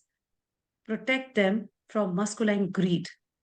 From boardrooms to parliaments, let them lead. Provide access to healthcare for all. Support their well being and see women standing tall. From safety and maternal care to reproductive rights, gender equality talks about all heights. By ending violence, balance will be restored. Economic empowerment must be ensured. For a world where women excel in every space, give opportunities and equal pay with grace. Listen to their voices, struggles, success, everything. A wealth of knowledge it may bring. Together, we can eradicate prejudice for all. With strong policies, nations stand tall. Eliminate all harmful practices, new or old. Empower girls and women for a harmonious world. Thank you. Just simply amazing. Wow. Beautiful. Very, very beautiful. Absolutely beautiful. I just wanted to, open this up if anyone has any questions, has any comments to make. And then I really wanted to request Priya to speak a bit more about, how she's using Indian cinema, and then maybe hear a little bit more from Soumya, Sri Lakshmi, and Shikha. But Priya, let's start with you. Sure. So in 2019, I gave a concept to the Indian cinema. How do you bring cause and culture-based narratives to the world platform? And how it happened is there's a small story behind it. Jhalki was my first movie. It is directed by two-time National Award winner Brahmanand Singh ji, and it was on the work of the Nobel laureate Kailash Satyarthi ji in eradicating child labor and human trafficking. And he had come with this movie to Boston, and I was called because I'm very active in the US-India relations and the diaspora work by the film festival that was hosting it to kind of come and greet them. And after the event, when we met, during the event, we could not meet. But the next day, when I connected with him, I mentioned to him that, what this movie can do and blah, blah, blah, all that stuff. And he said, I want to meet you. And when he met me, he said, why don't you come and join hands with me? So I said, see, I have seen that there are a lot of great content that, Indian cinema is making. However, if there's not a big star or, a great representation of known faces, then many a times this great content cannot see the day of light on the global platforms. So there's a gap. That's the way, especially the cause and culture-based narratives are present. And I always think, like, if we can add a lens of impact where, I'm very passionate about, it can do wonders to the narratives that are being brought to the light. And he really liked this idea, and he trusted me where I had no connect or contacts in the film industry. And he gave me the opportunity to be an impact advisor on this film. So what I said is, this concept is bigger than me, bigger than you, bigger than the life of one film. It should create a open a door of its own where more of impact and cause-based narratives and an industry can be formed around it, where discussions can happen. So a credit title should be there, the way the credit title of a director or a producer is giving in any films. So that way, Impact Advisor credit title was born, and it was Jalki was the first film that gave that title. And I was fortunate enough to screen that movie at Tufts. UNICEF was one of our partners, and the word kind of started spreading. The second film I got was under the banner of Penn Studios. Dr. Jayanti Lal Gada, Amjad Khan directed it, was Gul Makai, on early life of Malala, who also shared the Peace Prize with Nobel laureate Kailash Satyarthi ji. The third film was a documentary, which was My Home India, directed by Anjali Bhushan, which was on when the World War II refugees got, refuge in India, in Waliwad and Gujarat, and how India was so receptive in, bringing those little kids there and giving them, all the skills during their early life they needed. And that documentary got screened in the Indian Embassy in Washington, D.C., and also at the consulate. And I was fortunate enough to take it, got listed and reviewed at the Oscars 2020. The next film was Illegal, on the issues of immigration. The fifth was the Kashmir Files. and the sixth was the Kerala story. So each of this film unique. Kashmir Files spoke about the exodus of the Kashmiri Hindus that happened in the valley, and Kerala story is on the issue of how girls and women under the pretext of love are trafficked, and they kind of end up in in the terrorist camps. So all these films that I have done, and now the seventh film, where we will be going to the Cannes soon, is on the issue of bride slavery. And when Ainike was speaking about this issue, what she has encountered in her work, I thought this is very true, because some of the parts of the films were shot in the areas that you mentioned.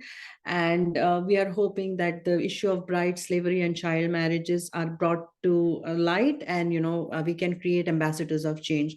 So my goal of bringing these narratives to the platform, to the world knowledge is, and creating this concept of impact for cinema is, we can create ambassadors of change. Because what has happened is, after COVID, a lot of such narratives are made. Like we saw a beautiful film like Article 370. I mean, I really liked that film, got released. And there are so many films that will be made, not just in Indian cinema, but worldwide. And my goal is to kind of people kind of take it forward. I mean, I'm just the creator, and my work has just started. It's just 7-8 films old, but everything that has happened through the word of mouth. I haven't gotten, and because I'm based here in Boston area, all the films get shot in Mumbai and in India. But people have reached out to me, and big banners and known names have reached out to me, and they have gone on cameras and saying the great value that the work has offered, and that the opportunities that it is going to create. So that's basically my work, my small work in the film space that I have been doing. But apart from that, as I said, impact is very near and dear to my heart. So even using entertainment as a tool for cultural diplomacy is what I've truly believed in. And through the various platforms that I have spoken at, and I have been invited to chair events, one being Horace's, where I got in, especially during COVID times, I started this exercise, and I got names, you name the folks from the Indian cinema. I got them right from Mrs. Subhash Ghai, A.R. Rahman, Ashutosh Gowarikar, Majid Majidi, on the foreign platform, Cary Grant, many others, to discuss the importance of entertainment as a tool and a catalyst for cultural diplomacy. So that is basically my work in the area of films and entertainment. But also, apart from that, AI is extremely near and dear to my heart. And I'm pretty sure at the UN, because last year I directed the 8th Assembly of International Day of Women and Girls in Science Assembly. At that time, the exponential rise of generative AI was happening, but now the commercialization is happening, and the use cases are being developed where it can create impact. What I think is, because my company is a young startup with 18 people and growing. It is important that, as civil societies and governments and large platforms talk about AI, what we have to do is as it relates to women, is we have to increase the representation of women in technology and in this AI sectors. So women currently only represent about 30% of global technology professional, out of which 22% are in the field of AI. So encouraging more women, and as Soumya had mentioned, it brings empathy. And I truly believe in it. Like, I'm one of the female executives in my team. And I have a very empathetic side to how I see how we can solve the problems. So encouraging women to enter this field can only bridge the gap, the gender gap. This can also be achieved through targeted recruitments, as Shikha is doing in her work, and also through mentorship programs that Ainike and Sheliza is doing in her stuff. that can be done. And apart from that, there should be committees to implement, oversights mechanism and ethical guidelines, because when AI is there, there is large data that is basically with generative AI, large data sets are involved. So it's extremely important that, guidelines are created to help mitigate the risk of exacerbating the gender disparities, sorry. Then again, investing in education and skill development, as many of all of you are doing here, is extremely important to address those kind of issues. So I will stop here, but I can answer any questions pertaining to AI or films. My goodness, Priya, really, absolutely amazing. I mean, we all know how Can I impactful. say one thing, go with Priya? Sure, absolutely. Proud of you, Priya. We are all proud of you. Oh, thank you. Thank you. And it is a story for another time. I will tell you, my birth was a miracle. So I always see that what is my purpose in the life? Why I have been here. And I can share it with you over the email. But there is something that we all have come here to do something. And if we can do our bit, I guarantee world will be a better place. Absolutely. Absolutely. Over to you guys. Using an impactful channel like media for promoting anything like this is, I mean, it's a remarkable achievement. It really is. I mean, we know that any kind of norms, the trends, the fashion, all of this is coming from cinema. Yeah. It is coming. The clothes, the makeup, the style. Why not some moral values that we believe in? And I would love to all of you, when our film Paro is released, I will reach out to all of you, and please do. I hope that you all be part of those conversations, because you all will add a lot of value. We absolutely, at least I'm speaking for myself here, and I'm sure everyone else also feels the same way, would be honored to be of any support to a project like this. Thank you. Thank you for all the work that you're doing. And thank you for also mentioning that we don't say enough thank yous. So really grateful for that. I want to just thank my assistant here, and she had her hand up really quick. This is Lilith Valia. She's also known very lovingly as Sham Mohini. She had a comment, and I just want to give her that little space here. Please, Sham Mohini. Thank you so much. It's just been wonderful and very inspiring to hear from all of you. The message is being delivered in different ways, but the essence is the same. The key words, cooperation, women should be the best advocate to each other, care and act, turn talks into action. So we always quote, be the change that you want to see in the world.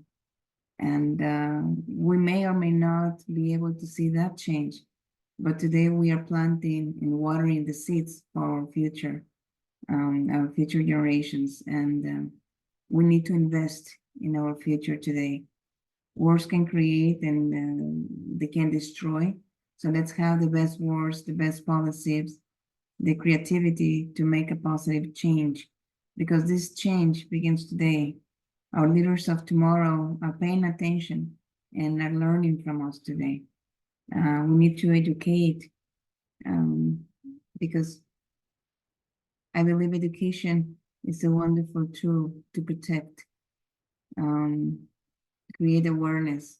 Srila Prabhupada said that women can take any position, and I believe that the statement is confirmed here right now by listening to all of you amazing and inspiring women.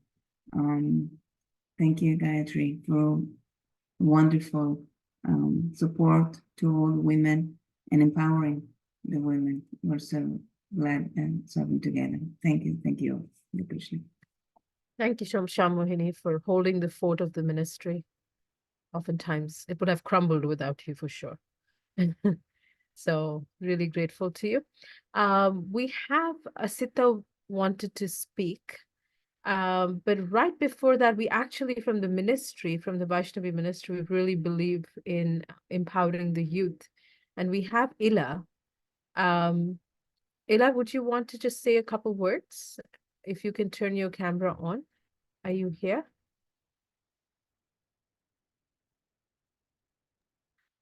Hello, everyone.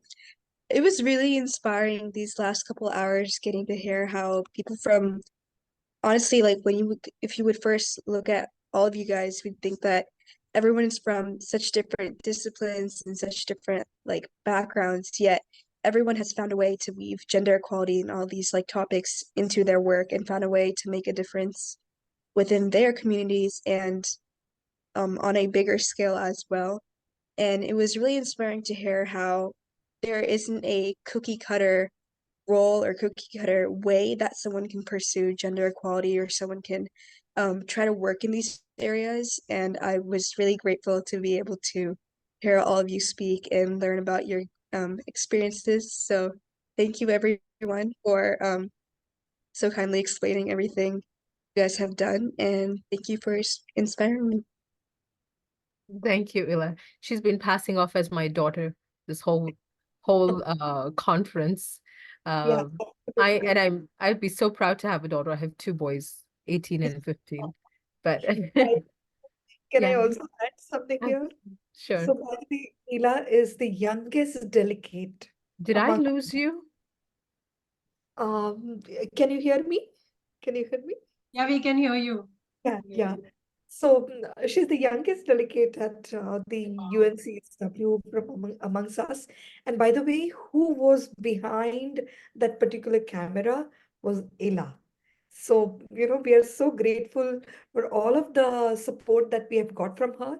Imagine someone at her age, having that particular curiosity, energy, enthusiasm to grasp and having an alignment to explore, how, one can make life meaningful by impacting something good in the world.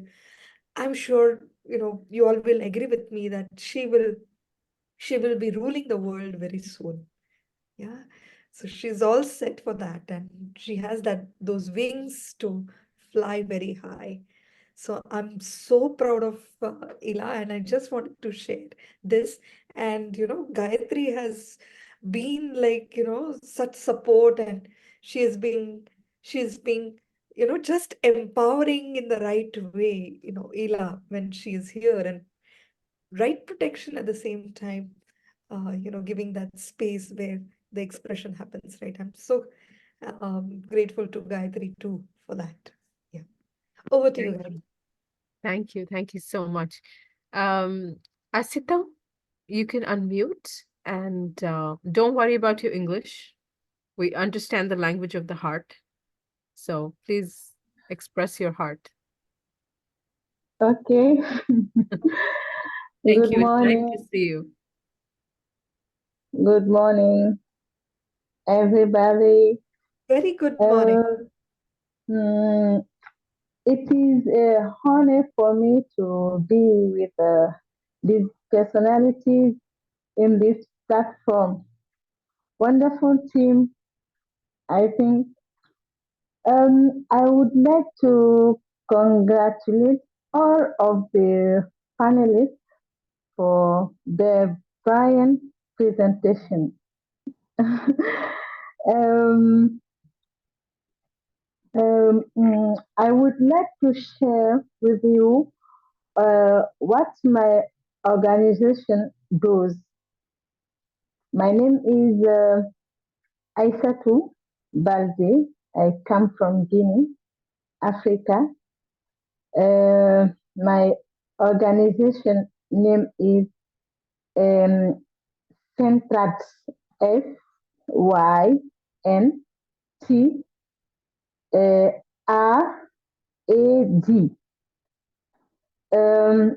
We we work in uh, fighting against human trafficking, um, uh, particularly women and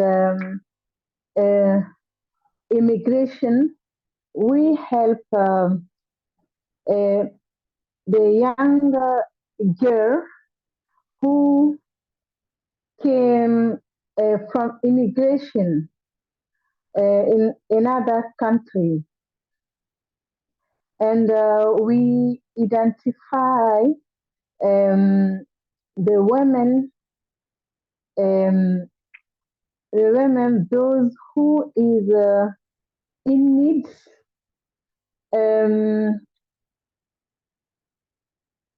For example, they cannot send their children to school, or the children who can not go to school.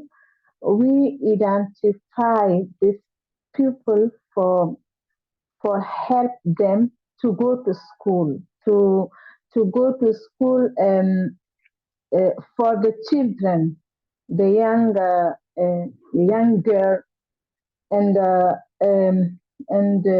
boys.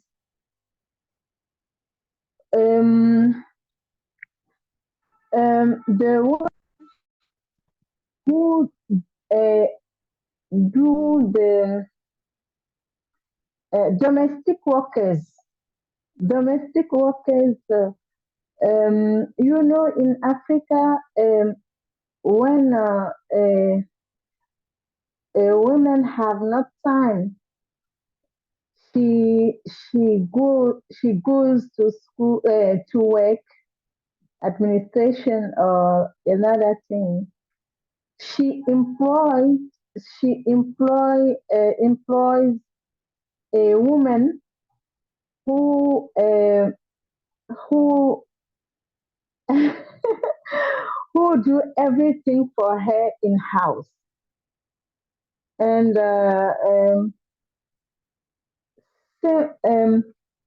sometimes this woman who did the work in the house, her law is breaking. I don't know if you understand what I And say. maybe I can paraphrase a little bit.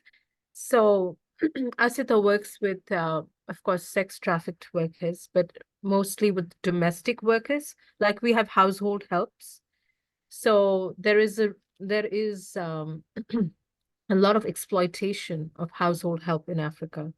So she helps them with, any legal action that needs to be taken with employers or, masters to say.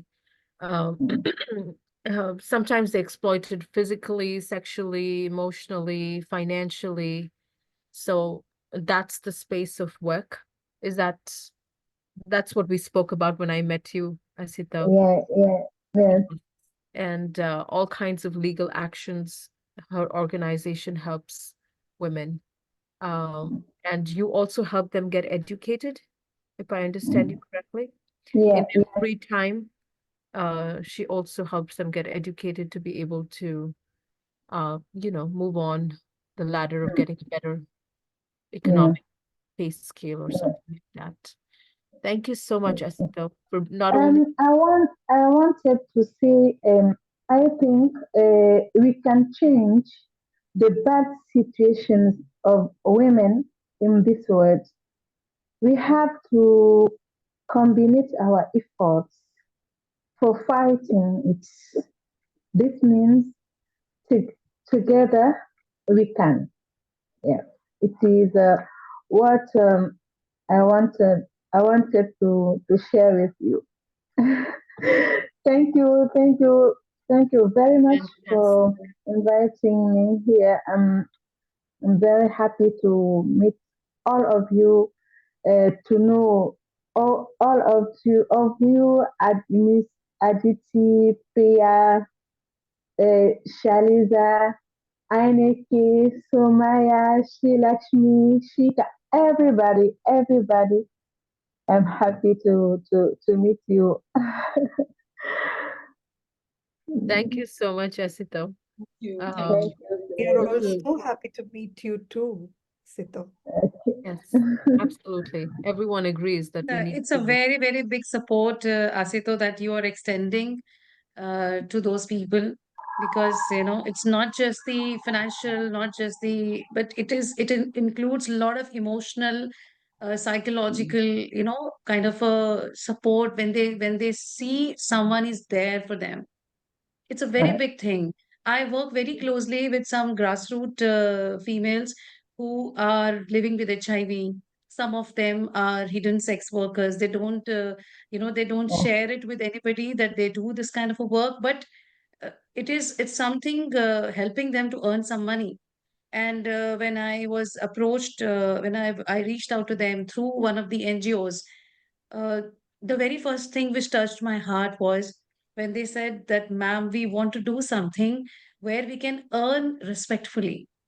So I asked them, what is it that you can do? Is there anything that you can do for livelihood? So they said, we are not educated. We mhm. have not studied, beyond a few classes. So what can we do? It left me with a thought for a certain period, and I went back to them. I said, okay, tell me what is it that you can do as a stitching or as a painting or anything. And some of them, they came up with some ideas, we actually sat together. The very first thing which I did with them was one of the activity, which was a paint, because I have understood very deeply that using colors is very therapeutic. If I ask them to do some therapy, trust me, they will not go for it. So through colors, we try to heal them. It was like painting mandalas, painting, some. So we took some coasters, and it's a very beautiful thing which I'll just share.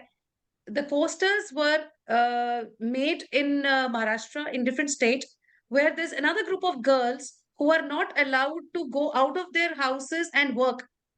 So there's another friend of mine who's based in Maharashtra. She sends those, MDF boards to their houses, and they have the cutters. So one group create those, those size of those coasters and everything. There's another group who embed the mandala or different art of, Indian arts on those coasters. Then I got this to Delhi and I shared it with them with the colors and everything. We did a nice workshop with them. You won't believe there was so much of peace and silence and happiness and smiles after that. And those coasters were sold off. They earned some money. This was just a beginning, just a beginning. And it's a big group of more than 300 females now.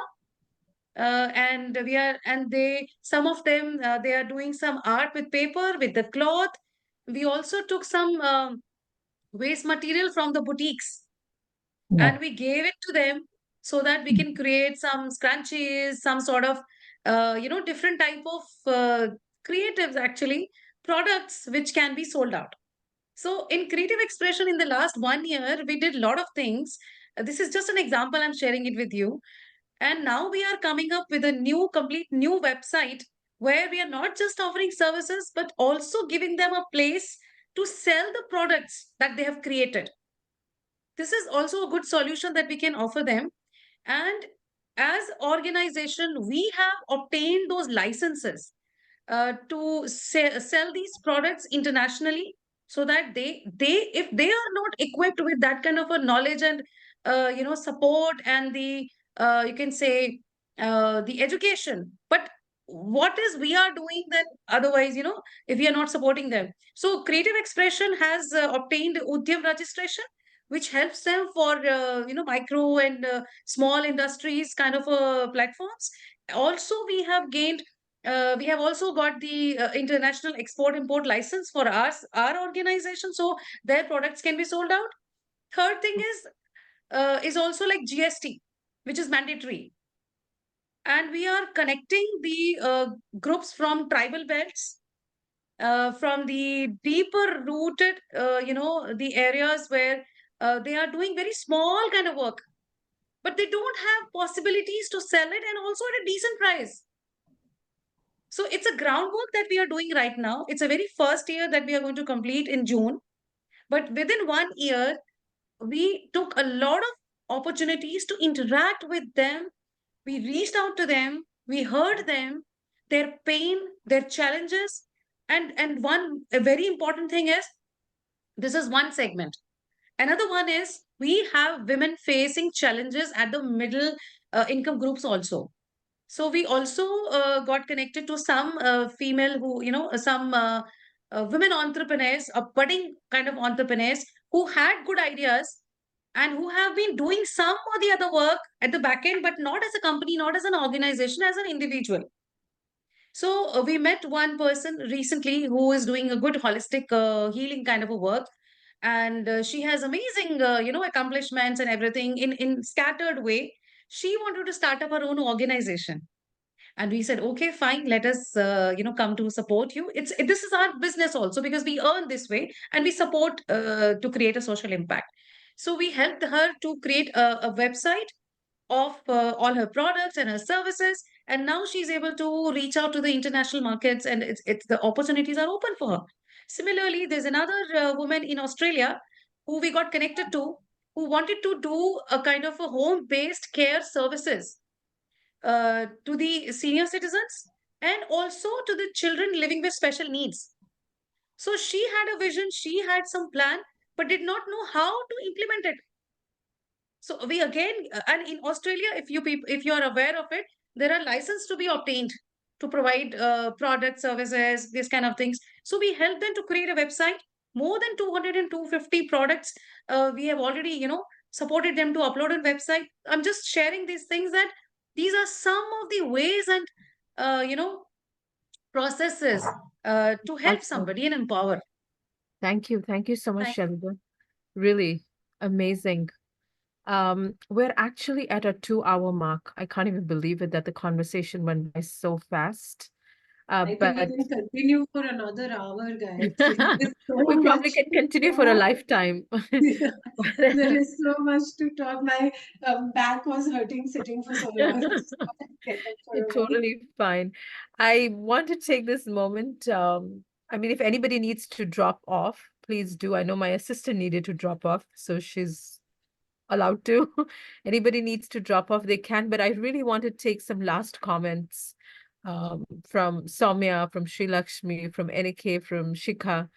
Just some quick last comments before we sign off. Can I start? I wish to Yeah. thank Dr. Aditi really for initiating this, for reaching out. And I must tell you that she got in touch with me through one of my extraordinary, who's based out of Nasik in India, and Sneha. And Sneha has been with me for last 8 years, and she joined me when this whole thing was just a concept. So actually, my team member met Dr. Aditi and told Dr. Aditi what we do, and that's how she got in touch with me.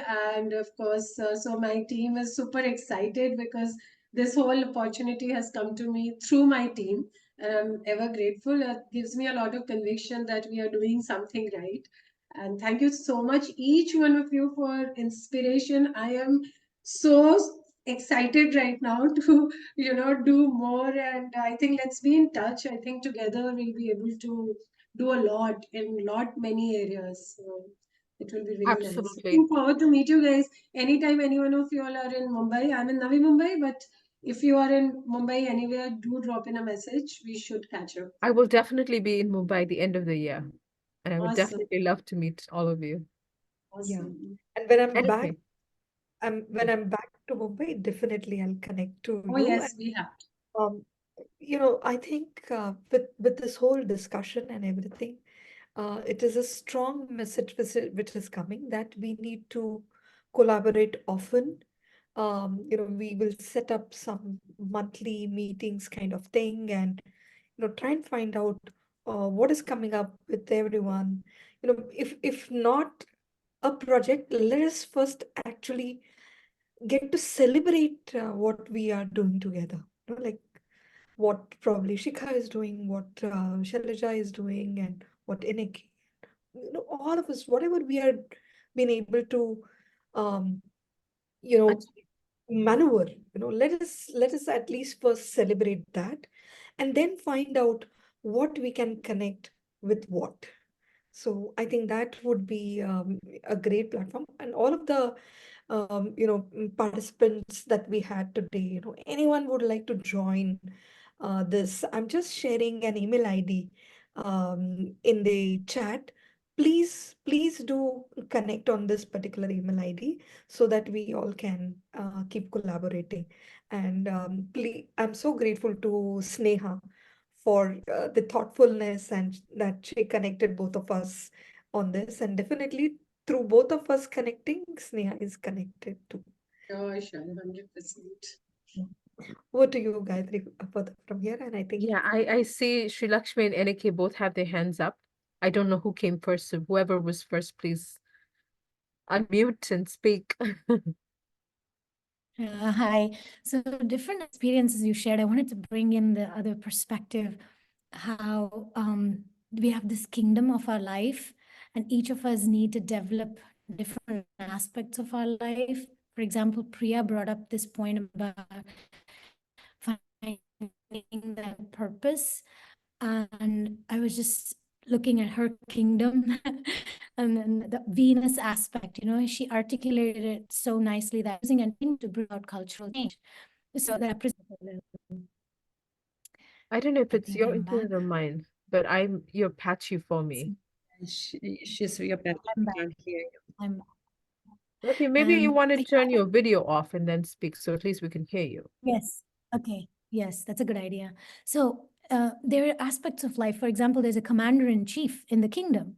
And when Soumya was speaking about her experience, I was thinking how the commander in chief seems to be like her purpose, gathering that determination and that taking a stand and moving forward in that assertive way, like the Mars energy in astrology.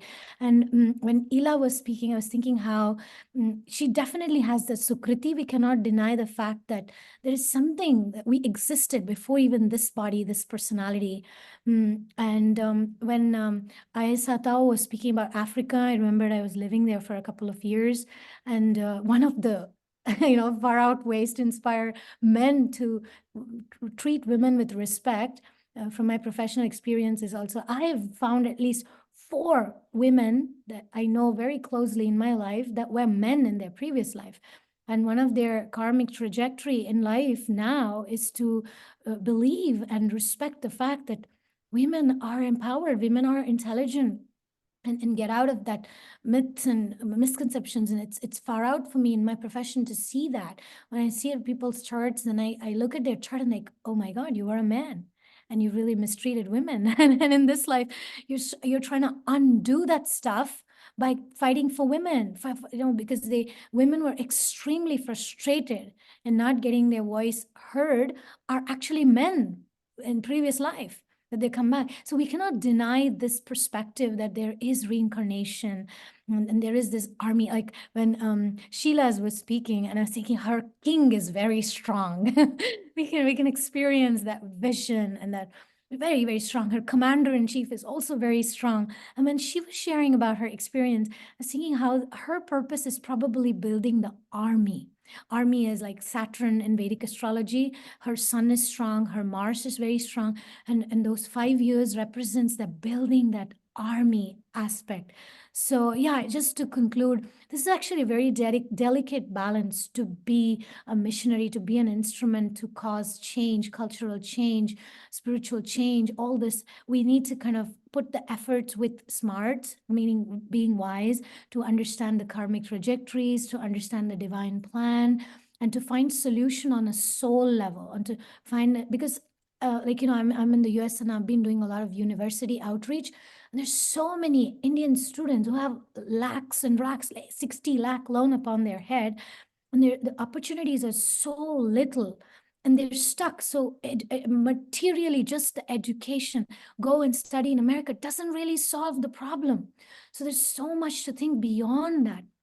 And so as again, I'm re-emphasizing this point, as leaders, if we are aligned to the macrocosm, which is like the divine plan, and become an instrument, then there's unlimited things we can achieve, especially when we come together.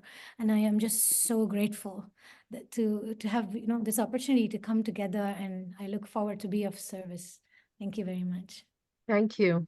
Thank you. Enike, and then maybe we'll end with Soumya. And really, Enike, please. Thank you. And I just wanted to compliment Dr. Aditi to put such a diverse group together, and we're all a little part of that long chain to that makes it all happen, I guess. And I hope we are able to, you had so nicely all our bios. I don't know if and hope everybody's okay with that you share that as well in our email. That would be really helpful. Is everybody and okay that we with it? can stay in touch. And I just want to say thank you. Learned a lot. Wonderful to meet, and I think some of we can help each other. And I'm grateful for that. So thank you for this platform. And I unfortunately have to log out now, but for another obligation. See you tomorrow or wherever. And thank you so much. Thank you, Enike. Thank you for being here. Soumya, let's hear from you. Yeah, I will just keep it very short. I think I just want to say two things.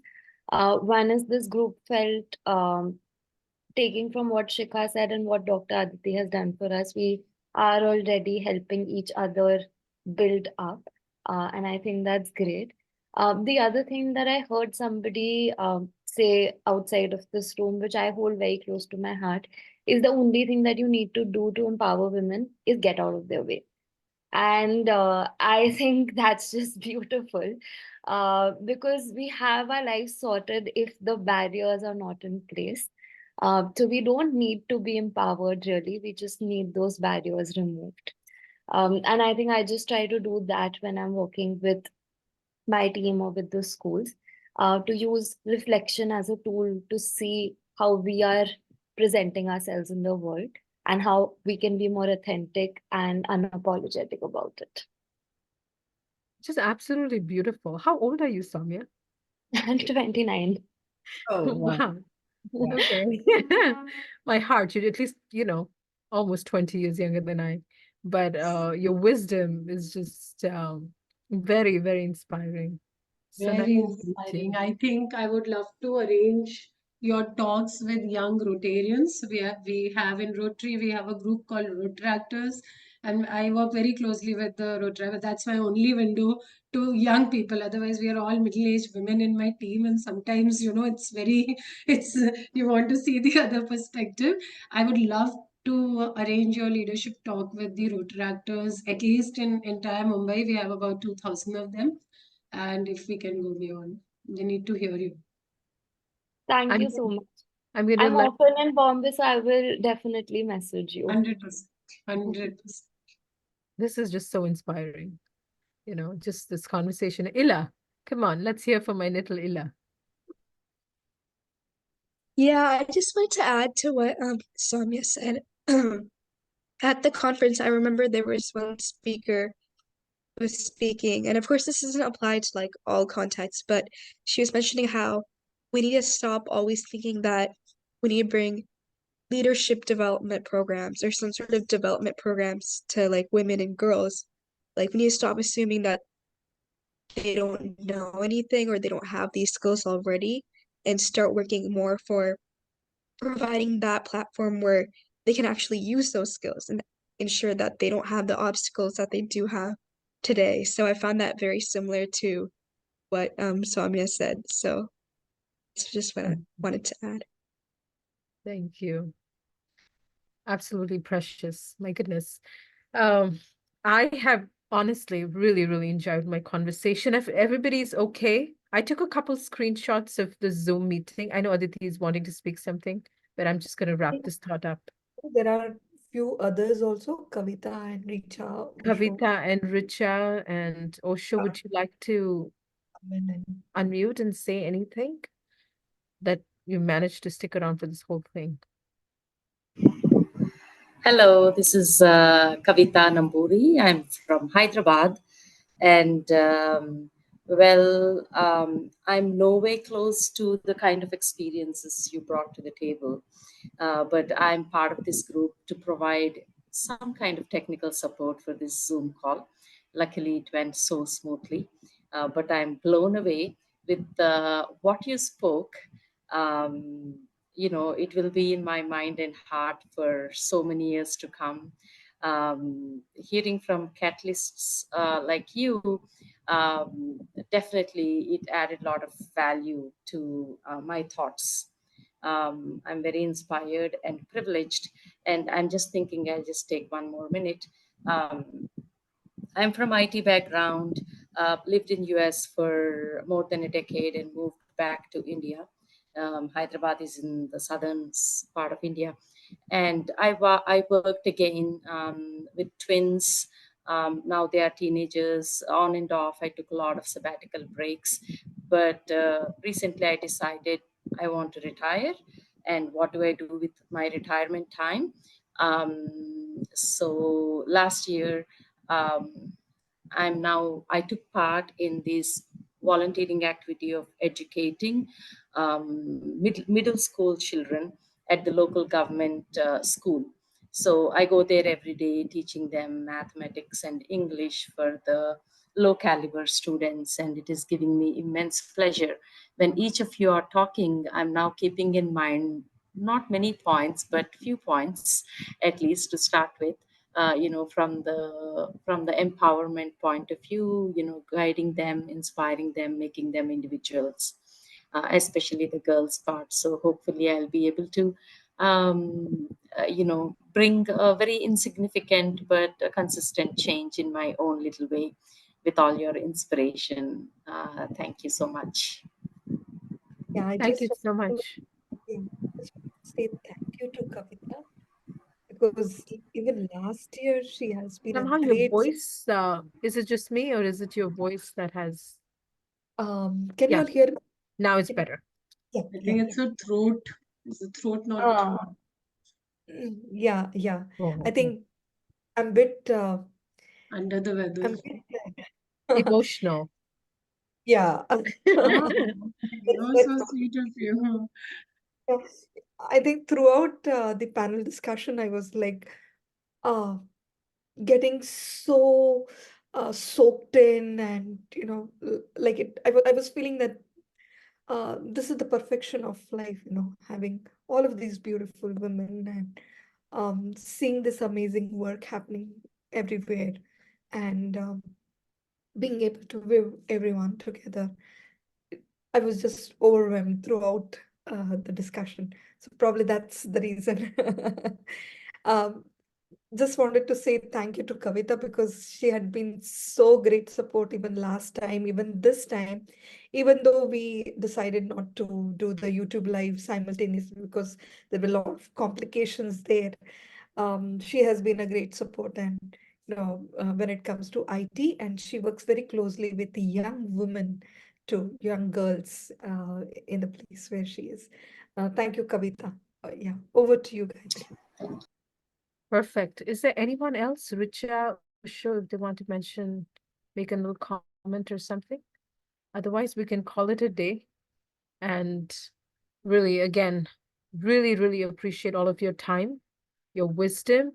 And I can't really wait to see all of you in person, whether it's in Mumbai, whether it's in the United States, whether it's at the next UN. Um, but really grateful for all of you. And if you're okay, I took a couple screenshots of the Zoom meeting. If it's okay, we can tag you all on social media. Please. And if you're okay with sharing each other's contacts, we have that email thread going. We can do that. And if it really blooms, we can make a WhatsApp group. Yes. I was going to refer. WhatsApp is the best. Yeah. Yes, yes. I A always WhatsApp feel group would scared be because helpful. everyone has like 500 WhatsApp groups. At least I do, I know. And I know all of you do. So I'm We always can live scared. with few more. No worries. We can live with few more. We can make one. All right. Then there we are. Ella, can you take that up? Yeah. Yeah, Thank sure. you. I'll So share she'll, all of the numbers, yeah. and Ela would be orchestrating the next work from here. We start them young, at 15. Thank you so much. Such an honor to see all of you. Thank you. All right, take care. Bye. Good night, wherever you all are, and good day to wherever we are. Okay, bye-bye. Bye. Bye. Bye.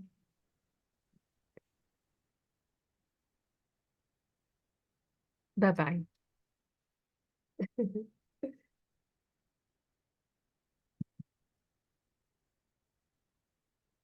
I think it was amazing, Gayatri. Let me Yeah. just move everyone.